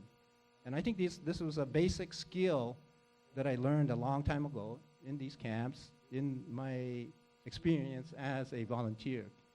Because unlike the other agencies, we are the resource. We only come as a one person. We're working with the Thai government or any host country agency. We can't bring in tons of money. We can't bring airplanes. We can't bring in dump trucks. We have to work with the local people. We have to understand them. It was a skill that took me a long time to learn, but it's been very, very helpful in my career, even as an engineer. Thank you, Jim. Okay, we're going to transition over to Charlene. Charlene, I wanted to have you paint a picture of what life was like inside Ban Vinai, the 2-3 years that you were there. And then I want you to go ahead and talk about your close relationship to Jerry Daniels, because Jerry Daniels is very popular. It's almost like a popular cultural figure, folktale person, if you want to talk about in the Hmong culture. So go ahead and paint first about what life was like when you were in the camps and the different activities and. Right, so we were trained by Jerry Daniels. He was what they called an ethnic affairs officer, and you saw John Tucker talking on this video, the CBS just now. And Jerry Daniels, because he lived in Laos with the Hmong for so long, training, had the memory that could verify their story. When International Rescue Committee hired Judy and Rich and I and other former Peace Corps volunteers to go to the camps and register everybody to process them through immigration, IRC made sure that we had all the resources we needed to go to the camps and then document their story. And so Jerry Daniels was CIA, and of course we never knew the secret war in Laos story. We were living in Thailand, doing our Peace Corps thing, teaching English, and none of our history books told us about the secret war in Laos. We learned this directly from Jerry. He wanted us to know details about what happened in the war so that when we wrote down their stories, we had to be very clear. Where were they trained? Some went to Texas. There were pilots who were flown to Texas. They learned English. They were paid in cash. What were their ranks? Exactly where were their training sites? What were their forays? And every detail we had to write down. And so, yeah, we spent a lot of time in Bangkok in training, would you say, learning from Jerry about not only the military background, but the culture of the Hmong, the clan system. Didn't know anything about a clan system and how important it is. So we were advocates, right? I mean, our job was to write down the story so that immigration would ultimately pass the family onto the American system and they could come to America. So being in the camp, Jerry actually lived in the camp with Colonel Mua Su. You have pictures in your exhibition that are remarkable of all of these former Hmong leaders in the secret war. You've got a whole panel, a whole wall of, and Colonel Mua Su was one of those. I noticed yesterday, Colonel Wang Yi, he was the deputy camp commander at Lui when I was there. And Mua Su, he had his own barrack. So everyone lived in barracks, right? And you had one room to live in for the whole family. So you had a room about the size of, maybe from that wall to where I'm sitting was a whole family. And that's where you lived for years and years. And so Jerry had one whole room to himself, and we as caseworkers had the next room. And then the next room to us was a family. And next to them was a family. So we would hear families all night long, babies crying or whatever. One night we heard a lot of strange sounds, and we smelled smoke. And there was a fire going on not too far away, and it turned out it was our office, quote unquote. It was this bamboo house that was built for our processing, and it was on fire. So somebody either had been rejected from the immigration process or something happened, and there was some anger there, and a fire happened, and it totally destroyed the building. So we ran out, and the first thing we needed to do was get the case files out. And not only the case files, but the urine samples. So everybody had to give a urine sample. to go through this processing. You guys could talk about it more probably if you want, but so these were critical things, and we had all the help of everyone to get, these stories, they're just coming to my mind now. But yeah, it was, being in that camp. Also, there was extraordinary gardening going on. People were feeding us while we were working there. We worked a week in the camp, a week back in Bangkok. Then we had to bring the casework back to present to INS, Immigration Naturalization Service. This was also another experience I'd never had, was working with U.S. Border Patrol, per se, or Customs. I had never experienced that.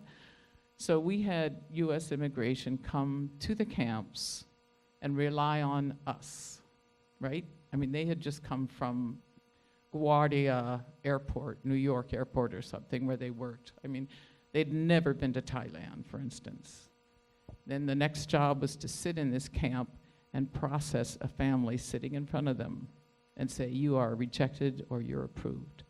And it was our job to make sure that the case in front of them was a valid situation, okay? And Jerry Daniels was like we would process everyone's documentation, Jerry would verify their story, and then they would go to immigration, and the immigration officer would either believe them or not.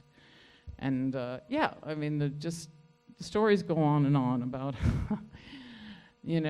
how families would get rejected, why they'd get rejected, opium use maybe, or somebody did not say the truth about the fact that their aunt sitting with them was actually a second wife, and we have strict codes about polygamy here, right? And so, yeah, I don't know.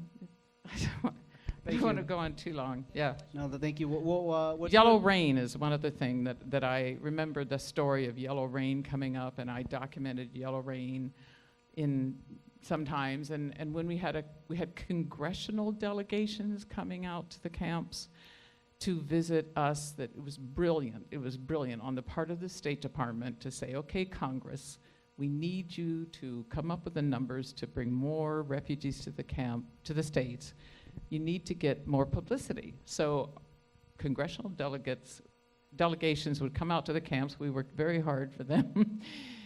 3 delegations came to Lui in 1979. And so it was a lot of hard work to make sure that they got a really clear picture of how important it was. They went back to Congress and approved the numbers. And we had a lot of celebrities come. Joan Baez came. She sang in Bon Vinay, believe it or not. If you know who Joan Baez is, I don't know how many of you know, but I grew up learning her music, yeah. She came, decided to have a concert in Bon Vinay. It was sort of blew my mind. Why would anybody want to hear her sing about diamonds and rust or something? But anyway, she was doing a documentary for refugees, and it was very important. We also had Bayard Ruskin come. I have pictures of all these people. Okay, Bayard Ruskin, very, very, very important civil rights worker. He worked with Martin Luther King, and he worked out of New York. And he came because International Rescue Committee, he was on the board, and he came to Bon Vinay. So, yeah, I mean, it was really cool. I mean, here we are, these little Peace Corps volunteer type people, who hadn't a lot of former experience in our lives, and we're put in a situation of tremendous challenge, and probably changed our lives forever. Thank you. Thank you. Thank you, everybody, for your patience. I'm afraid if we take a break, then we might lose the audience, so we're going to grind it through. And then I saw a couple hands raised up, but we're going to do questions right at the very end, right after they finish their panel to keep the momentum going. So next I'm going to have Rich talk. And for most of you who've seen this bag, I mean, any refugee, when they leave, they keep all their x-rays, they keep all of their records inside this bag. And Rich was the director for 2 years? Over 20 years. Okay. Okay. So I'm gonna have Rich talk a little bit about the screening process, about Pananicom, and about the process, about all that stuff. So go ahead, Rich. Okay, thank you. Yeah, just to continue the story, what Shar has been talking about and what Judy will be talking about in terms of the Cambodians. IOM, well, at that time we were ICEM, the Intergovernmental Committee for European Migration, because it was started in 1951, basically bringing Europeans from Eastern Europe into Western Europe. We eventually became IOM, which is on the bag now. But yeah, I think Mike brought up the other important agency that you need to consider in all of these camps is United Nations High Commissioner for Refugees. They are the lead agency. Everybody works with them. You don't necessarily work under them, but you have to coordinate with them. The UNHCR is responsible for the care, the maintenance, and the legal protection of all refugees in these camps. So those are the agencies that are responsible for this. Now, IOM, we get involved after a refugee has been accepted for third country resettlement. So once a Hmong refugee is accepted for the United States, IOM then will step in, and we do two things. The first thing we do is a medical examination. And the medical examination is to show the American public that we are not transporting individuals with communicable diseases. Now, that's the only thing we're really looking for is communicable diseases. You know, so primarily it's tuberculosis. And if they have TB, they cannot travel. And I mean, it's against the airline policy to let anybody with an active case of tuberculosis to get on an airplane. So we look for that. We also look for physical disabilities because it's very important to the sponsors in the United States that if a person has a physical disability, that they are made aware of it because they are arranging the accommodations.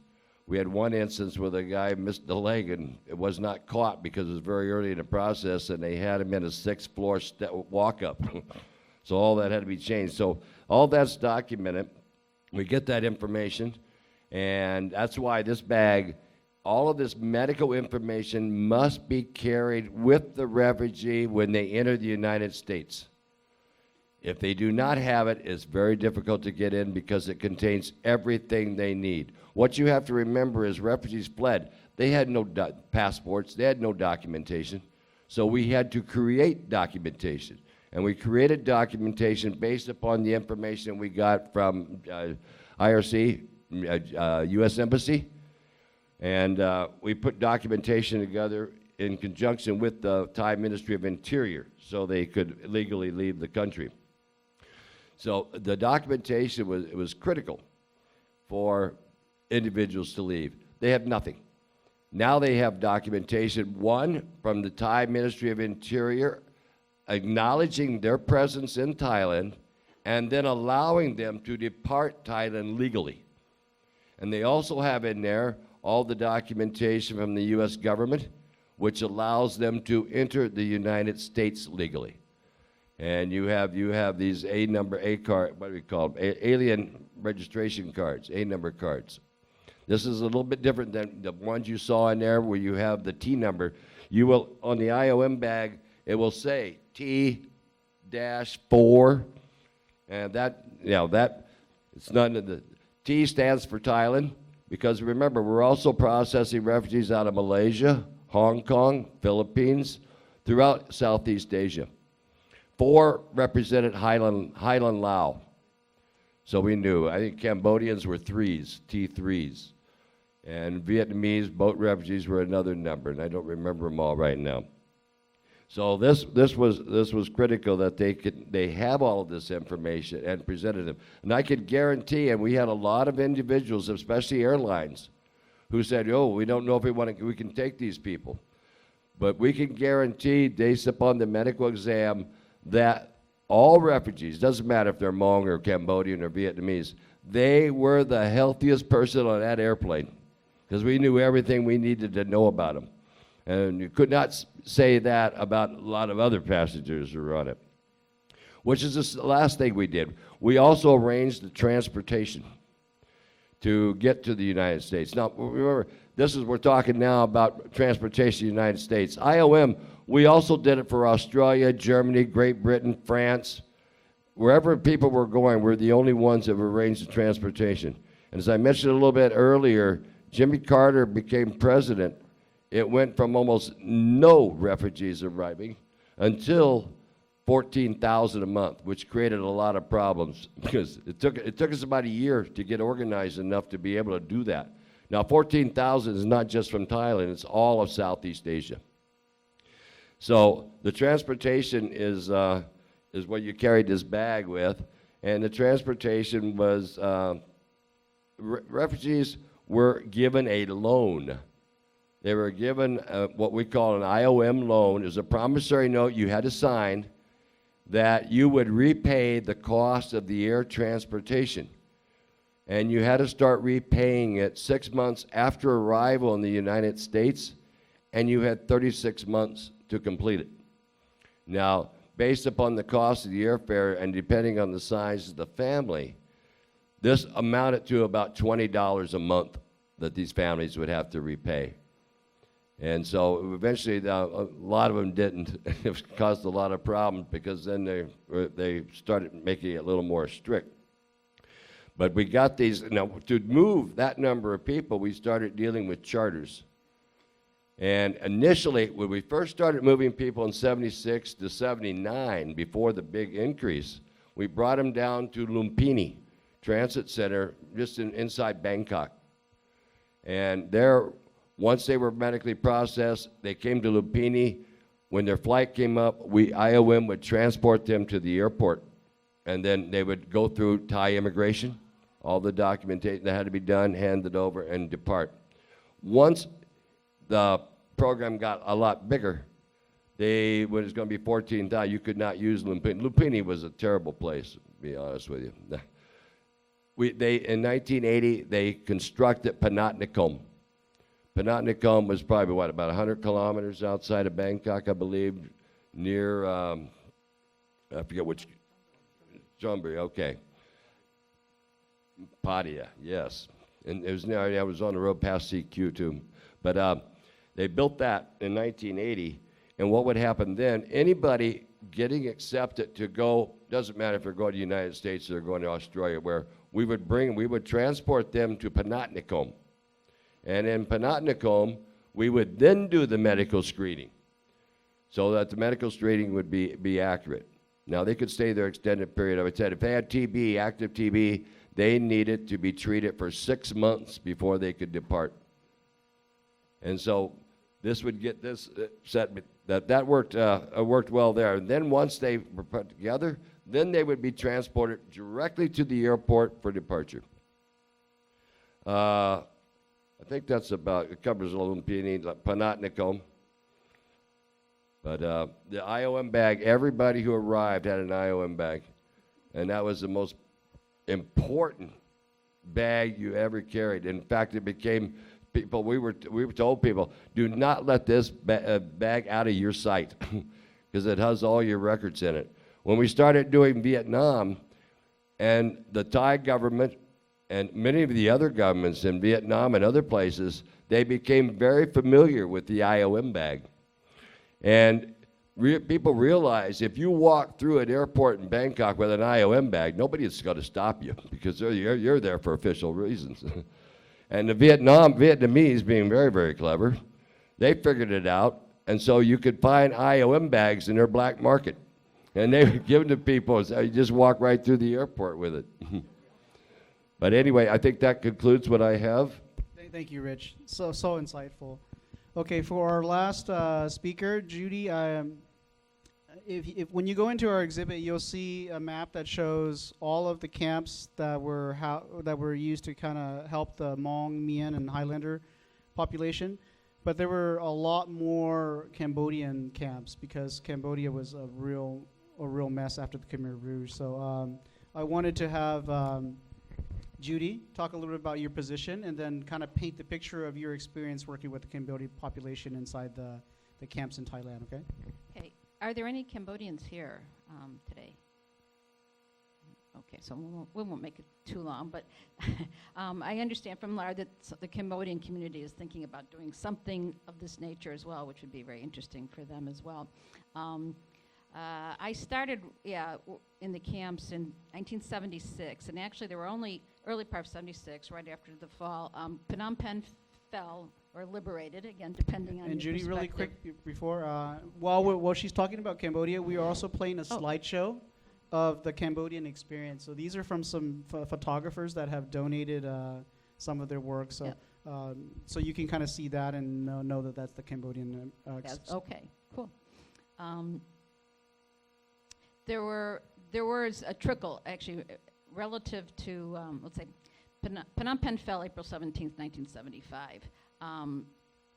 Saigon fell April 29th, 1975, and then by December 75 was the that Laos took over. So there was a very short period of time, and around the beginning of 1976, which is when we were finishing our Peace Corps service, there started to become refugees were coming across the border.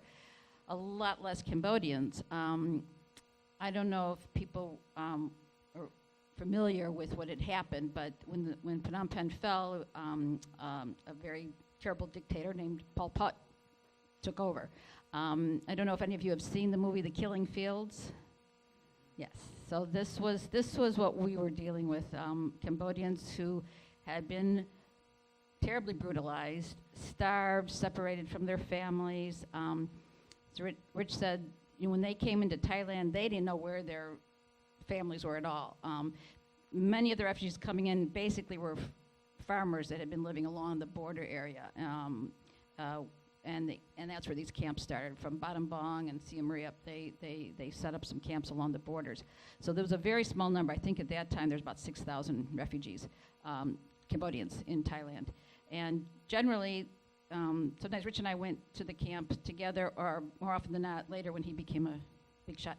I was traveling to the camps by myself with an interpreter. I had a driver, a Thai driver, a Cambodian interpreter, and me. And it was just, we had a very small group that did our processing. Unlike the Hmong camps that had big teams, I actually did remember working in Ban Vinai. I stayed at Muasu's thing with Charlie one time. So I had experience working in all the camps, but I primarily worked with the Cambodians.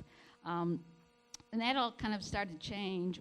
So from 76 through 78, very small numbers. At the end of 77, the Thai government stopped allowing refugees to come in. People were still coming, but they were called illegals. And we were not given access to resettle them in the U.S. because they were considered illegals, not refugees. So if you were in Thailand before the November of 77, you received refugee status. Most of the Hmong were in Thailand.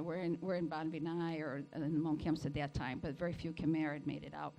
And this kind of all changed in January of 79.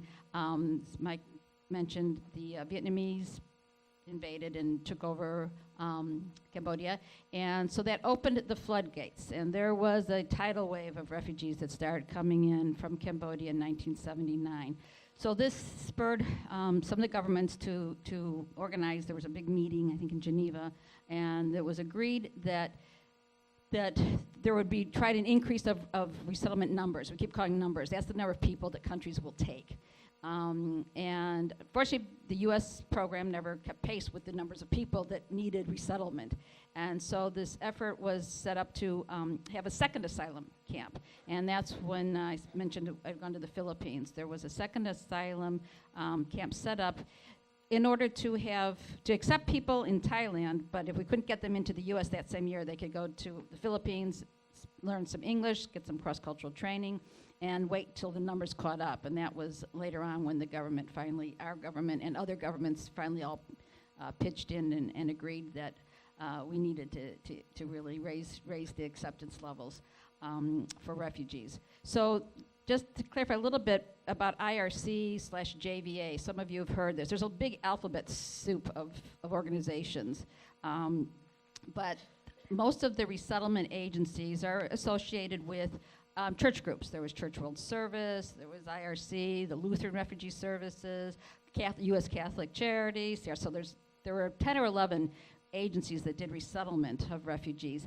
And IRC was one of those agencies, and they were the contracted agency for Thailand, to do processing in Thailand. And because the other agencies didn't want it all, the credit to go to just IRC, they said, you are representing all of us. So we are the joint voluntary agency. And that's where the term JVA came up, because we represented all of the agencies that were accepting refugees for resettlement.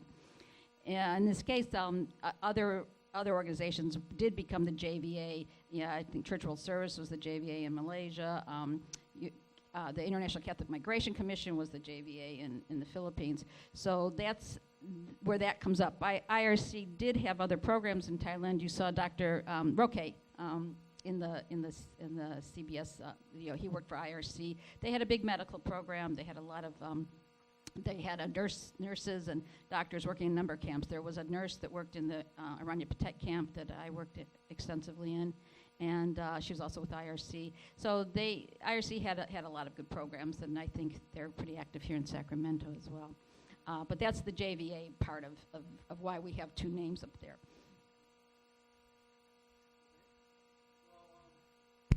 Thank you guys. Sorry, it's been so gruesome.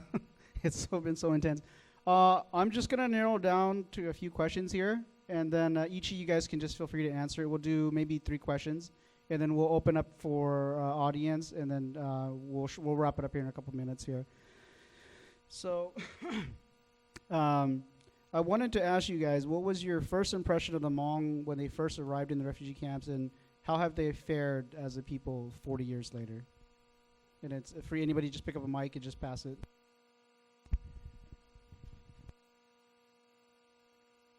I'll start. Okay. I think there was some discussion about this. I remember having a discussion with Lionel about the resettlement assimilability, it was kind of called.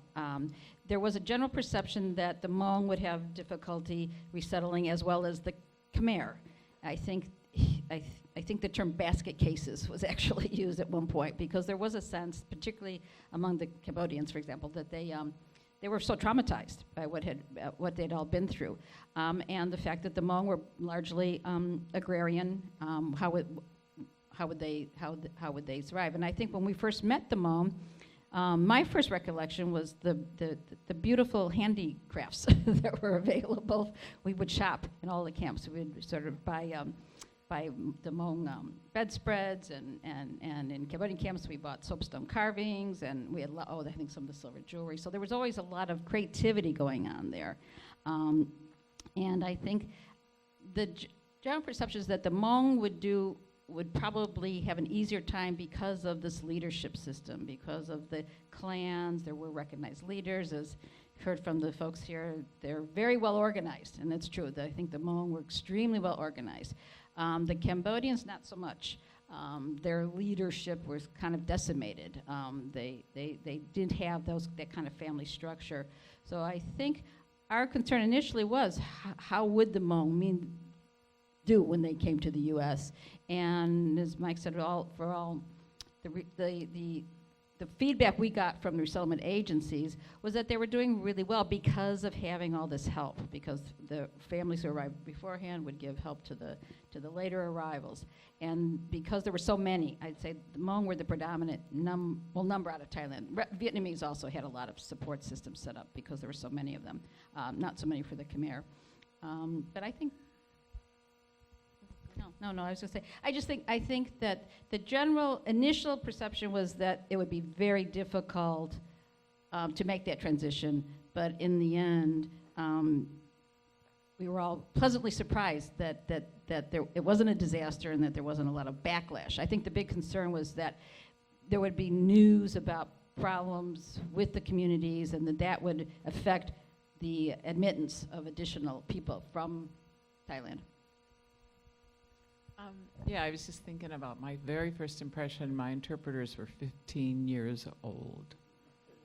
They were fluent. How did they do that? They learned in the camp. They were so motivated to get out of there. And so to arrive, and your beautiful young 15-year-old Hmong, mainly were male, interpreters are right there to help you and assist you. I just felt like it was like an immediate kinship, because we were there to help them. They wanted to help us to make make it all possible. It was remarkable how much support we got in very challenging situations. So I think, yeah, it was unexpected. We didn't know what to expect, I guess. I think the Hmong have done exceptionally well because of their sense of cultural identity and the clan structure. I think as Westerners, our question we raise is, will these people do well materially? And we tend to downplay the spirituality. So if you know who you are as a people, if you are clear about your cultural identity, you can always succeed. And I think that's, in fact, what has happened.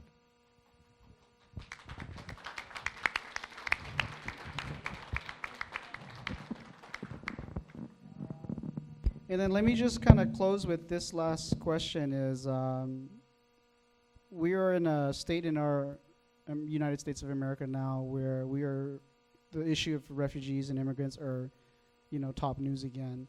What are the mistakes that you see in the system now? Because you guys are clearly the experts with more than 30 years. What are the problems that you see that could be avoided or being repeated again?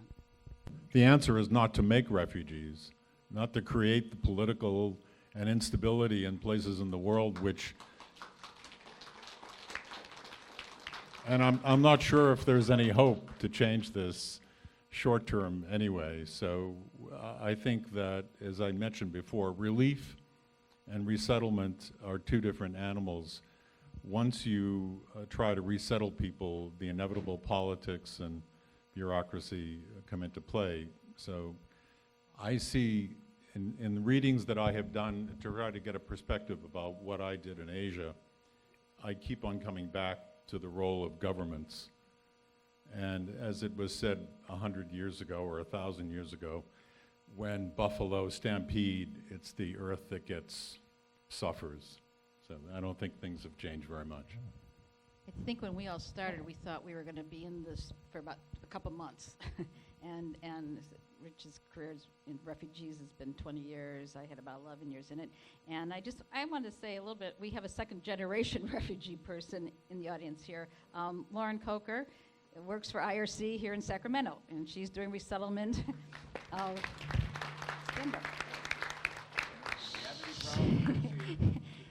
she's doing resettlement of Afghanis, Iraqis, and others here. And I'm always curious to kind of compare how the program now is, and it seems that the criteria has changed. I think we heard in the CBS video that the criteria for the U.S. had a lot to do with family reunification, working for the U.S., serving in the military, which are the criteria. I think now, Lauren, correct me if I'm wrong, it's primarily humanitarian for the most part. There are some family reunification cases, but your special visas they are. But the refugees are largely people who have some medical problems, a child with medical problems, or a mom that doesn't have with kids without a breadwinner kind of thing. So those are, I think there's an effort to look for more people who really need to get out of the refugee camps that they're in, as opposed to people that we owe anything to.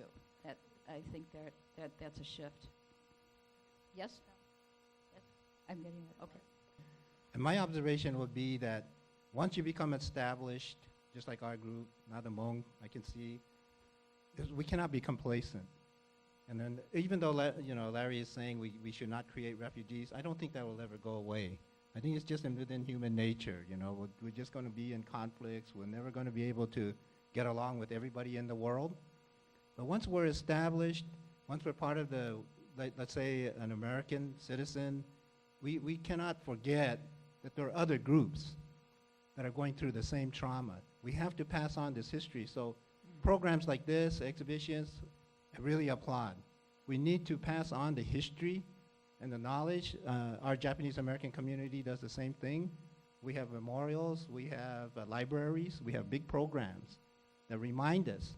And then if you'll notice, a lot of our people are very active.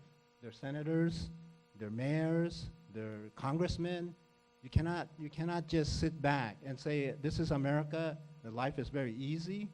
This can be taken away from you, and I think there's a great danger even today. You'll see that. You know, it happened in Germany, it happened in Japan. It was a militaristic government that took over Japan. It was not the people that went to war. You know, it happened in Germany, it happens in Europe, it's happening in Africa. We cannot forget that this will go on and on. Now, we cannot be complacent to just sit down and say, oh, life is very good for us here in America. We struggled and we achieved a certain level. We have to participate. We should try to get people to be part of the school boards, you know, your local government, you know, your national, state governments. We have a lot of Japanese Americans that are senators and congressmen. You know, they're participating at all levels of the political system. We cannot just shy away from this, you know. And then in America, it's possible to stand up and speak up. And I think that's what we need to do. That's one of the lessons I think we need to reinforce with our youth.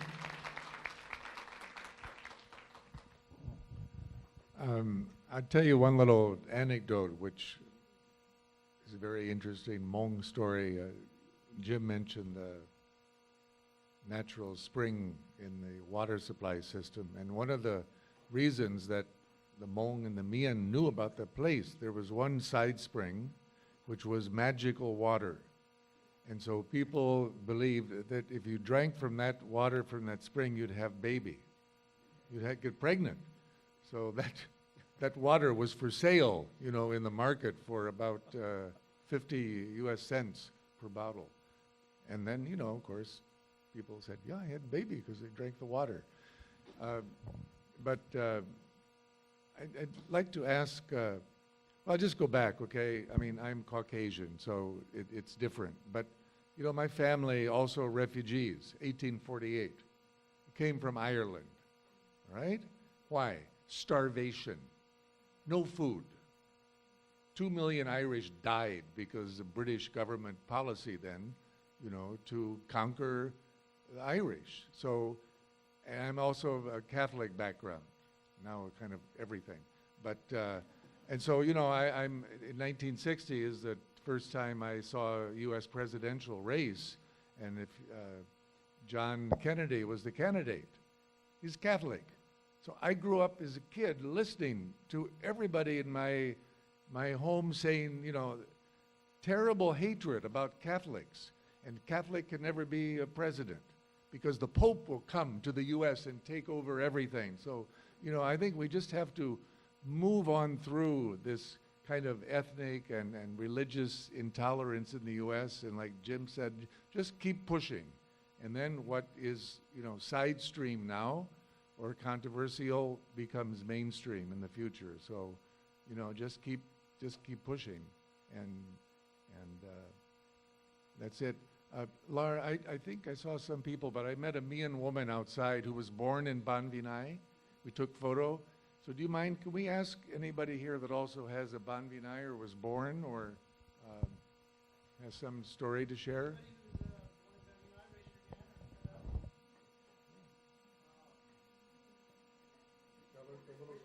Do you have anything to add, Rich? Yes. Having worked with refugees, basically, well, with IOM for 20 years and another 5 years with the IRC and several other organizations, and going to some of these countries, the one thing I think has not been addressed appropriately by the international community. In my opinion, there should have been no reason that the Khmer Rouge dominated Cambodia for 4 years. And it took the Vietnamese to throw them out. Only the Vietnamese went in there. Where is the international community? And I still don't see it today in Syria and these others, a real concentrated international effort to combine resources and talents to get these situations under control and to provide assistance to individuals who have to flee the country. If they have to flee, I mean, the rich don't have to flee. The rich have flown out a long time ago. It's the poor people who are fleeing by foot.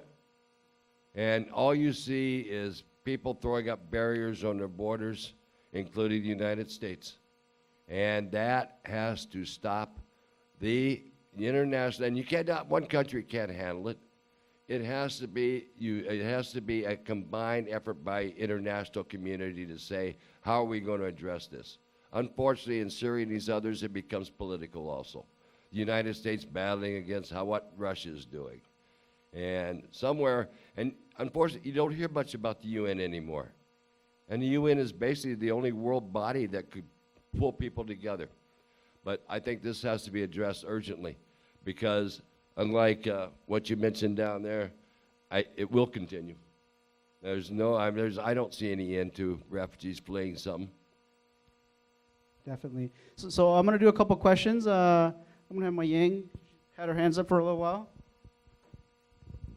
So this question is probably more for Mike, Charlene, and those of you who work in the resettlement process. I was one of those that was airlifted out of Long Yang and landed at Nampong, and I was wondering why we didn't stay at Nampong and why we had to be relocated to Ban Vinai, because my family had started the, I think it was the processing process to come to the U.S. That came up in some of the research that I had. They might not know, but Nampong was a base where they flew missions into Vietnam, and then they used it for training. And then when you guys actually left Long Chang, it was not a guarantee. Vang Pao just said, well, the king supported us, so we're just going to go land there. I'm guessing, okay? Sorry, I get backache. Have you been there, Tom Nampong? Okay, it's right there. It's near Khon Kaen. It's all flat land. You can go in there, and I would just guess that was not an appropriate place, that the Thai government wanted potentially 10, 20,000 Hmong refugees around there. So, as Jim said, so I don't know, probably UN and the Thai government, or maybe the Americans, financed some of the construction. Probably Louis was been chosen. So that's what I would guess, that it was just, and I think that I'm assuming from reading history that Nampong, I think it's in Roger Warner's book, Backfire, probably Nampong was chosen because that was an existing airfield. And I think, Jim, did you say that airfield was a backup for B-52 raids from emergency landing? So it was an existing full airport. So you see, in what, Ban Vinai, nothing. You couldn't even land a helicopter probably then, just forest. So that's what I assume. Because one thing about refugee, the other thing, we get used to like CNN stuff, like everything happens in one day.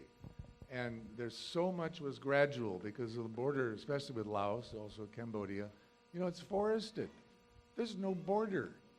Okay, only the Westerners introduced the idea of a land border, and the French, stuck posts in the ground in 1880. Before that, nobody in Asia, they're thinking, what is this country, that mountain, and what is now everybody's obsessed with physical borders. But, before, historically, in Asia, you have old, medieval monarchies who are sending tribute of gold and silver and elephant and leaves to a court. So, for example, in Laos, you had Luang Prabang court probably sending tribute to Bangkok. And then they're sending tribute to Beijing, to the Chinese emperor. So you had all these interrelationships. And the point is there's no fixed borders then. It's all very fluid. Read a book by James Scott, The Art of Not Being Governed. James Scott is a famous historian at Yale, a little crazy, but that's what it takes. But he talks about this idea that it's just a continuous forest and mountains, and no one's in the mentality, Hmong the same, It's just you walk over the mountain, and even now, so I just say, and Hmong are an international people, so how many countries in the world?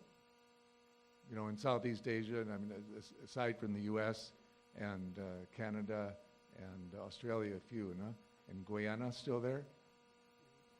And but the point is that it's a transnational ethnic minorities. So and this is what Hmong are. So because you're in China, you're in Vietnam, in Laos, Thailand. So it all gets mixed up, And probably everybody in this room probably have relatives in 3 or 4 countries. That's all. Thanks, Mike. Thank you. as an outsider and maybe as somebody who showed up in Thailand thinking you'd be there for a few months and then ended up there and with this whole long career you've had. And I'm particularly interested because I am leaving in 1 month to serve in the Peace Corps. And I have no idea, I don't know how it's gonna change, my life. Will I become so connected to that community? What will my role be 40 years from now? Will I be telling that story as well? So I'd love to hear a bit from you about that and your connection to the Hmong community as it's developed.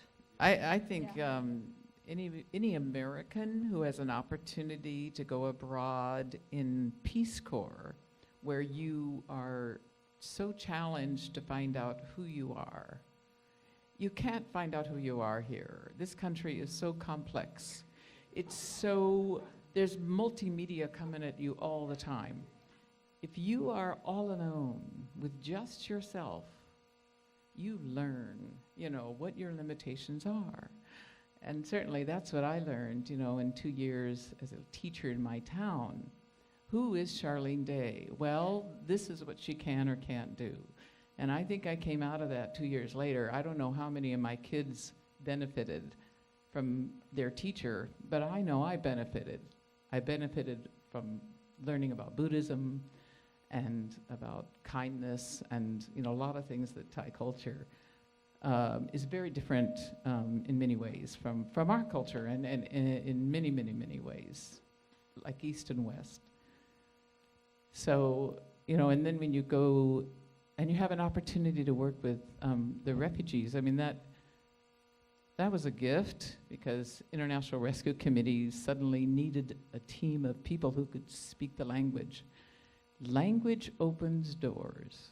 I swear, I've just loved over the years watching doors open for young people who have learned another language, get out of your American English thing. Because when you come out of that, you are such a better person, and you can give to others. And, you can't give to others when you're just self-centered, Beautiful, beautiful, thank you. Recently, I got hired in Fresno from FIRM. It's an organization that served the Hmong and Cambodian and Southeast Asian refugees and African refugees in Fresno.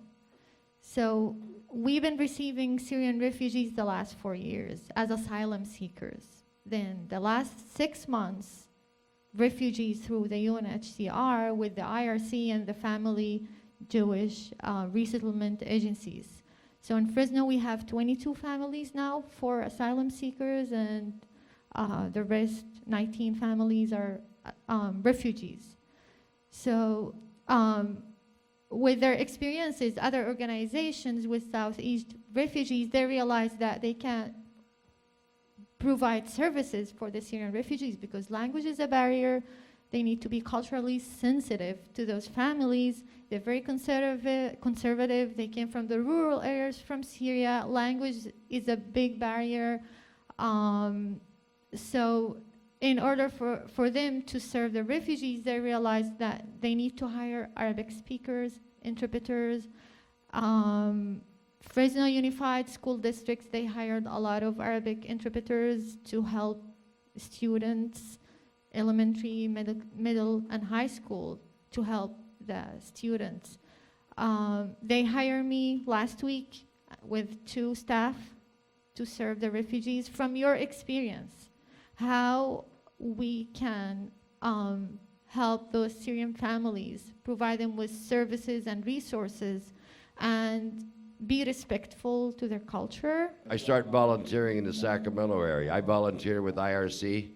I'm with Kiwanis, St. Vincent de Paul, a bunch of other societies, and you start reaching out. And what is available now is so much more plentiful than it was 30 years ago, 40 years ago when the Hmong came.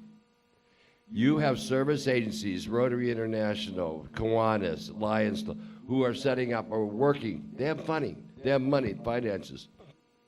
We set up with FISH, Families and Self-Help.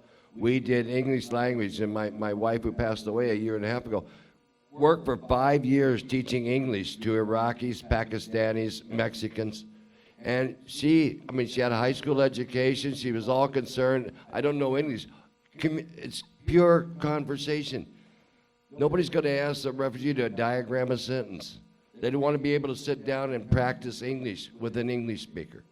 And there are a lot of areas right now you can get a hold of people who will contribute, who will volunteer their time. And I've met a lot of people who want to volunteer their time, but they don't know where they should go to do it. And you say, hey, go to IRC, they'll lead you around. Over in Yolo County, you have a Yolo County who deals with all refugees and migrants coming into Yolo County. And they have a lot of resources over there that I've started working with, which I knew nothing about 5 years ago.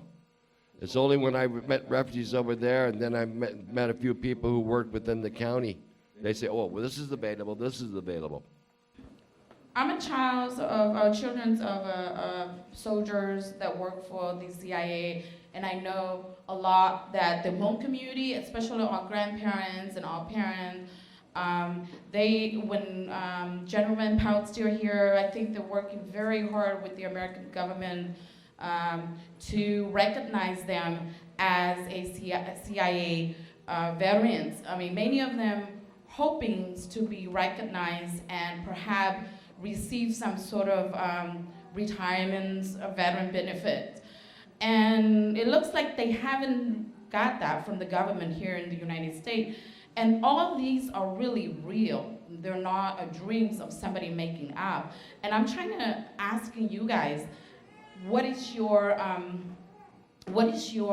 recommendations, or what is it that was so hard for this case? I'm not sure this is in my area of expertise, or if anybody else wants to answer. I can only say that there is a long history in our country. As someone once said, we do the right thing after we do all the wrong things. And there are instances, certainly Japanese and others, of getting recognition for things that had been wrong or were not recognized many, many years later. I can only encourage you that if there is enough strong feelings about this in the community to pursue what you were talking about before, your elected officials, people who will listen to you and give you the kind of respect and time that this item deserves, that the issue deserves. And it takes a lot of perseverance, and if this is something that is really felt strongly by the community, I would encourage you to pursue it in the kind of activism that we're talking about.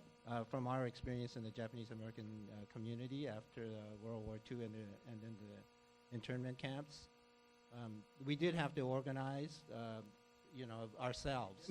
Hold it closer. Oh, okay. And then we did have to organize ourselves.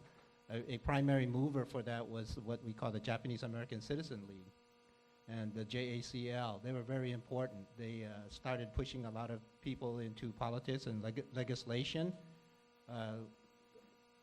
From the people in Hawaii, they probably know about the 442 Regimental Combat Team. It was an all Japanese American unit in World War II that fought in Europe. They started out with 5,000 people, 5,000 soldiers. They wound up with 15,000, so that was 300% casualty rate. There was a lot of discrimination. Many people won the Silver Star. My uncle was one of them. Senator Inouye from Hawaii was one of them. There was a lot of discrimination in the U.S. Army.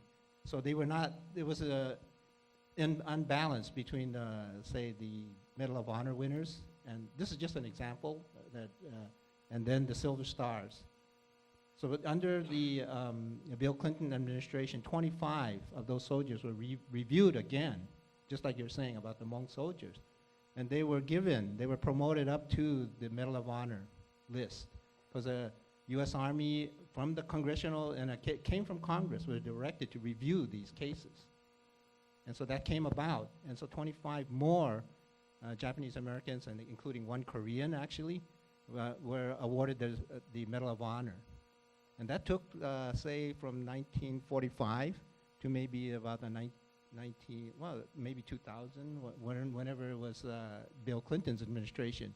It was the same thing with the repatriation of funds for those who were interned. The Japanese Americans lost everything. They lost their homes, they lost their businesses, they lost their farms.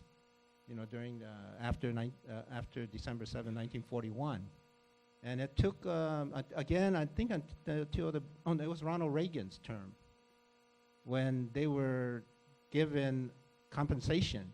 I think each family was given like $10,000 or something like that, far below the value of the property and the rights that they had lost. When they left the internment camps, each family was given like $4 or $5 just to make the trip back to their homes, which they never owned again. And so they had to start all their lives, but that's where you had to take, which I tried to mention. Our ethnic group, Japanese Americans, we were told by our parents to get engaged. Political action, politics is not a dirty word, sometimes activities are unsavory, but this is how power is transferred in the democratic system. It's not perfect, but I think this is something that your group needs to pursue. It comes internally. No one's going to hand this to you. There's not going to be an authority or an administration, I believe, that's going to give this to you. But in America, which is great, I think, it gives you the opportunity to do this. But you do have to reach out. Yeah, none of us can help you do this. I don't think any politician can individually. So if you can organize yourselves, you can promote your people to get into politics, to get that power. Our Japanese Americans, many people are in the government, they're in Congress, they're in the Senate, they're in mayoral positions, so that this thing, we're always told by our group, our parents and our grandparents, not to let this happen again. So I think that's my message anyway. It's just a personal point of view. It's an example of something that. Thank you, Jim. Very, very, very powerful. So thank you everybody for being here. We're gonna hang on here. We're gonna give some plaques to the participants today, but I just wanted to give you my insight on having gone through building this little exhibit and everything. A lot of times people think that to have a museum, to have something on display, is you find old things, dust them up, get the stories behind them, and putting them in a case, and you call that history, you call that a museum. So I hope that you guys coming here, learning about your own history, you use the power of that. Hmong history is very almost sad, but remember that you remember the struggle to use it as your driving force to better your life, and to always remember. You meet all these remarkable people, and you think that, man, my life is so hard because I have so much stuff to do every day, but comparison to what these people have done with their lives, the amount of lives that they have touched, that they have changed, destiny of a whole people, and to take that into consideration and challenge yourself to do more in your life, okay?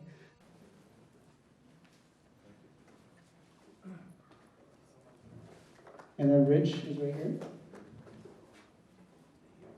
Charlene Day. Yes. Mike Carroll. Jim McGovern. Judy. Okay, that's all right.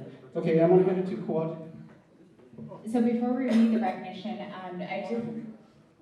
I do want to say on behalf of Sacramento, we do appreciate you guys coming today. I'm part of the Sacramento team, and we wanted to do something special. I think that today meant a lot to us with everything that's happening around us nationally and within the nation.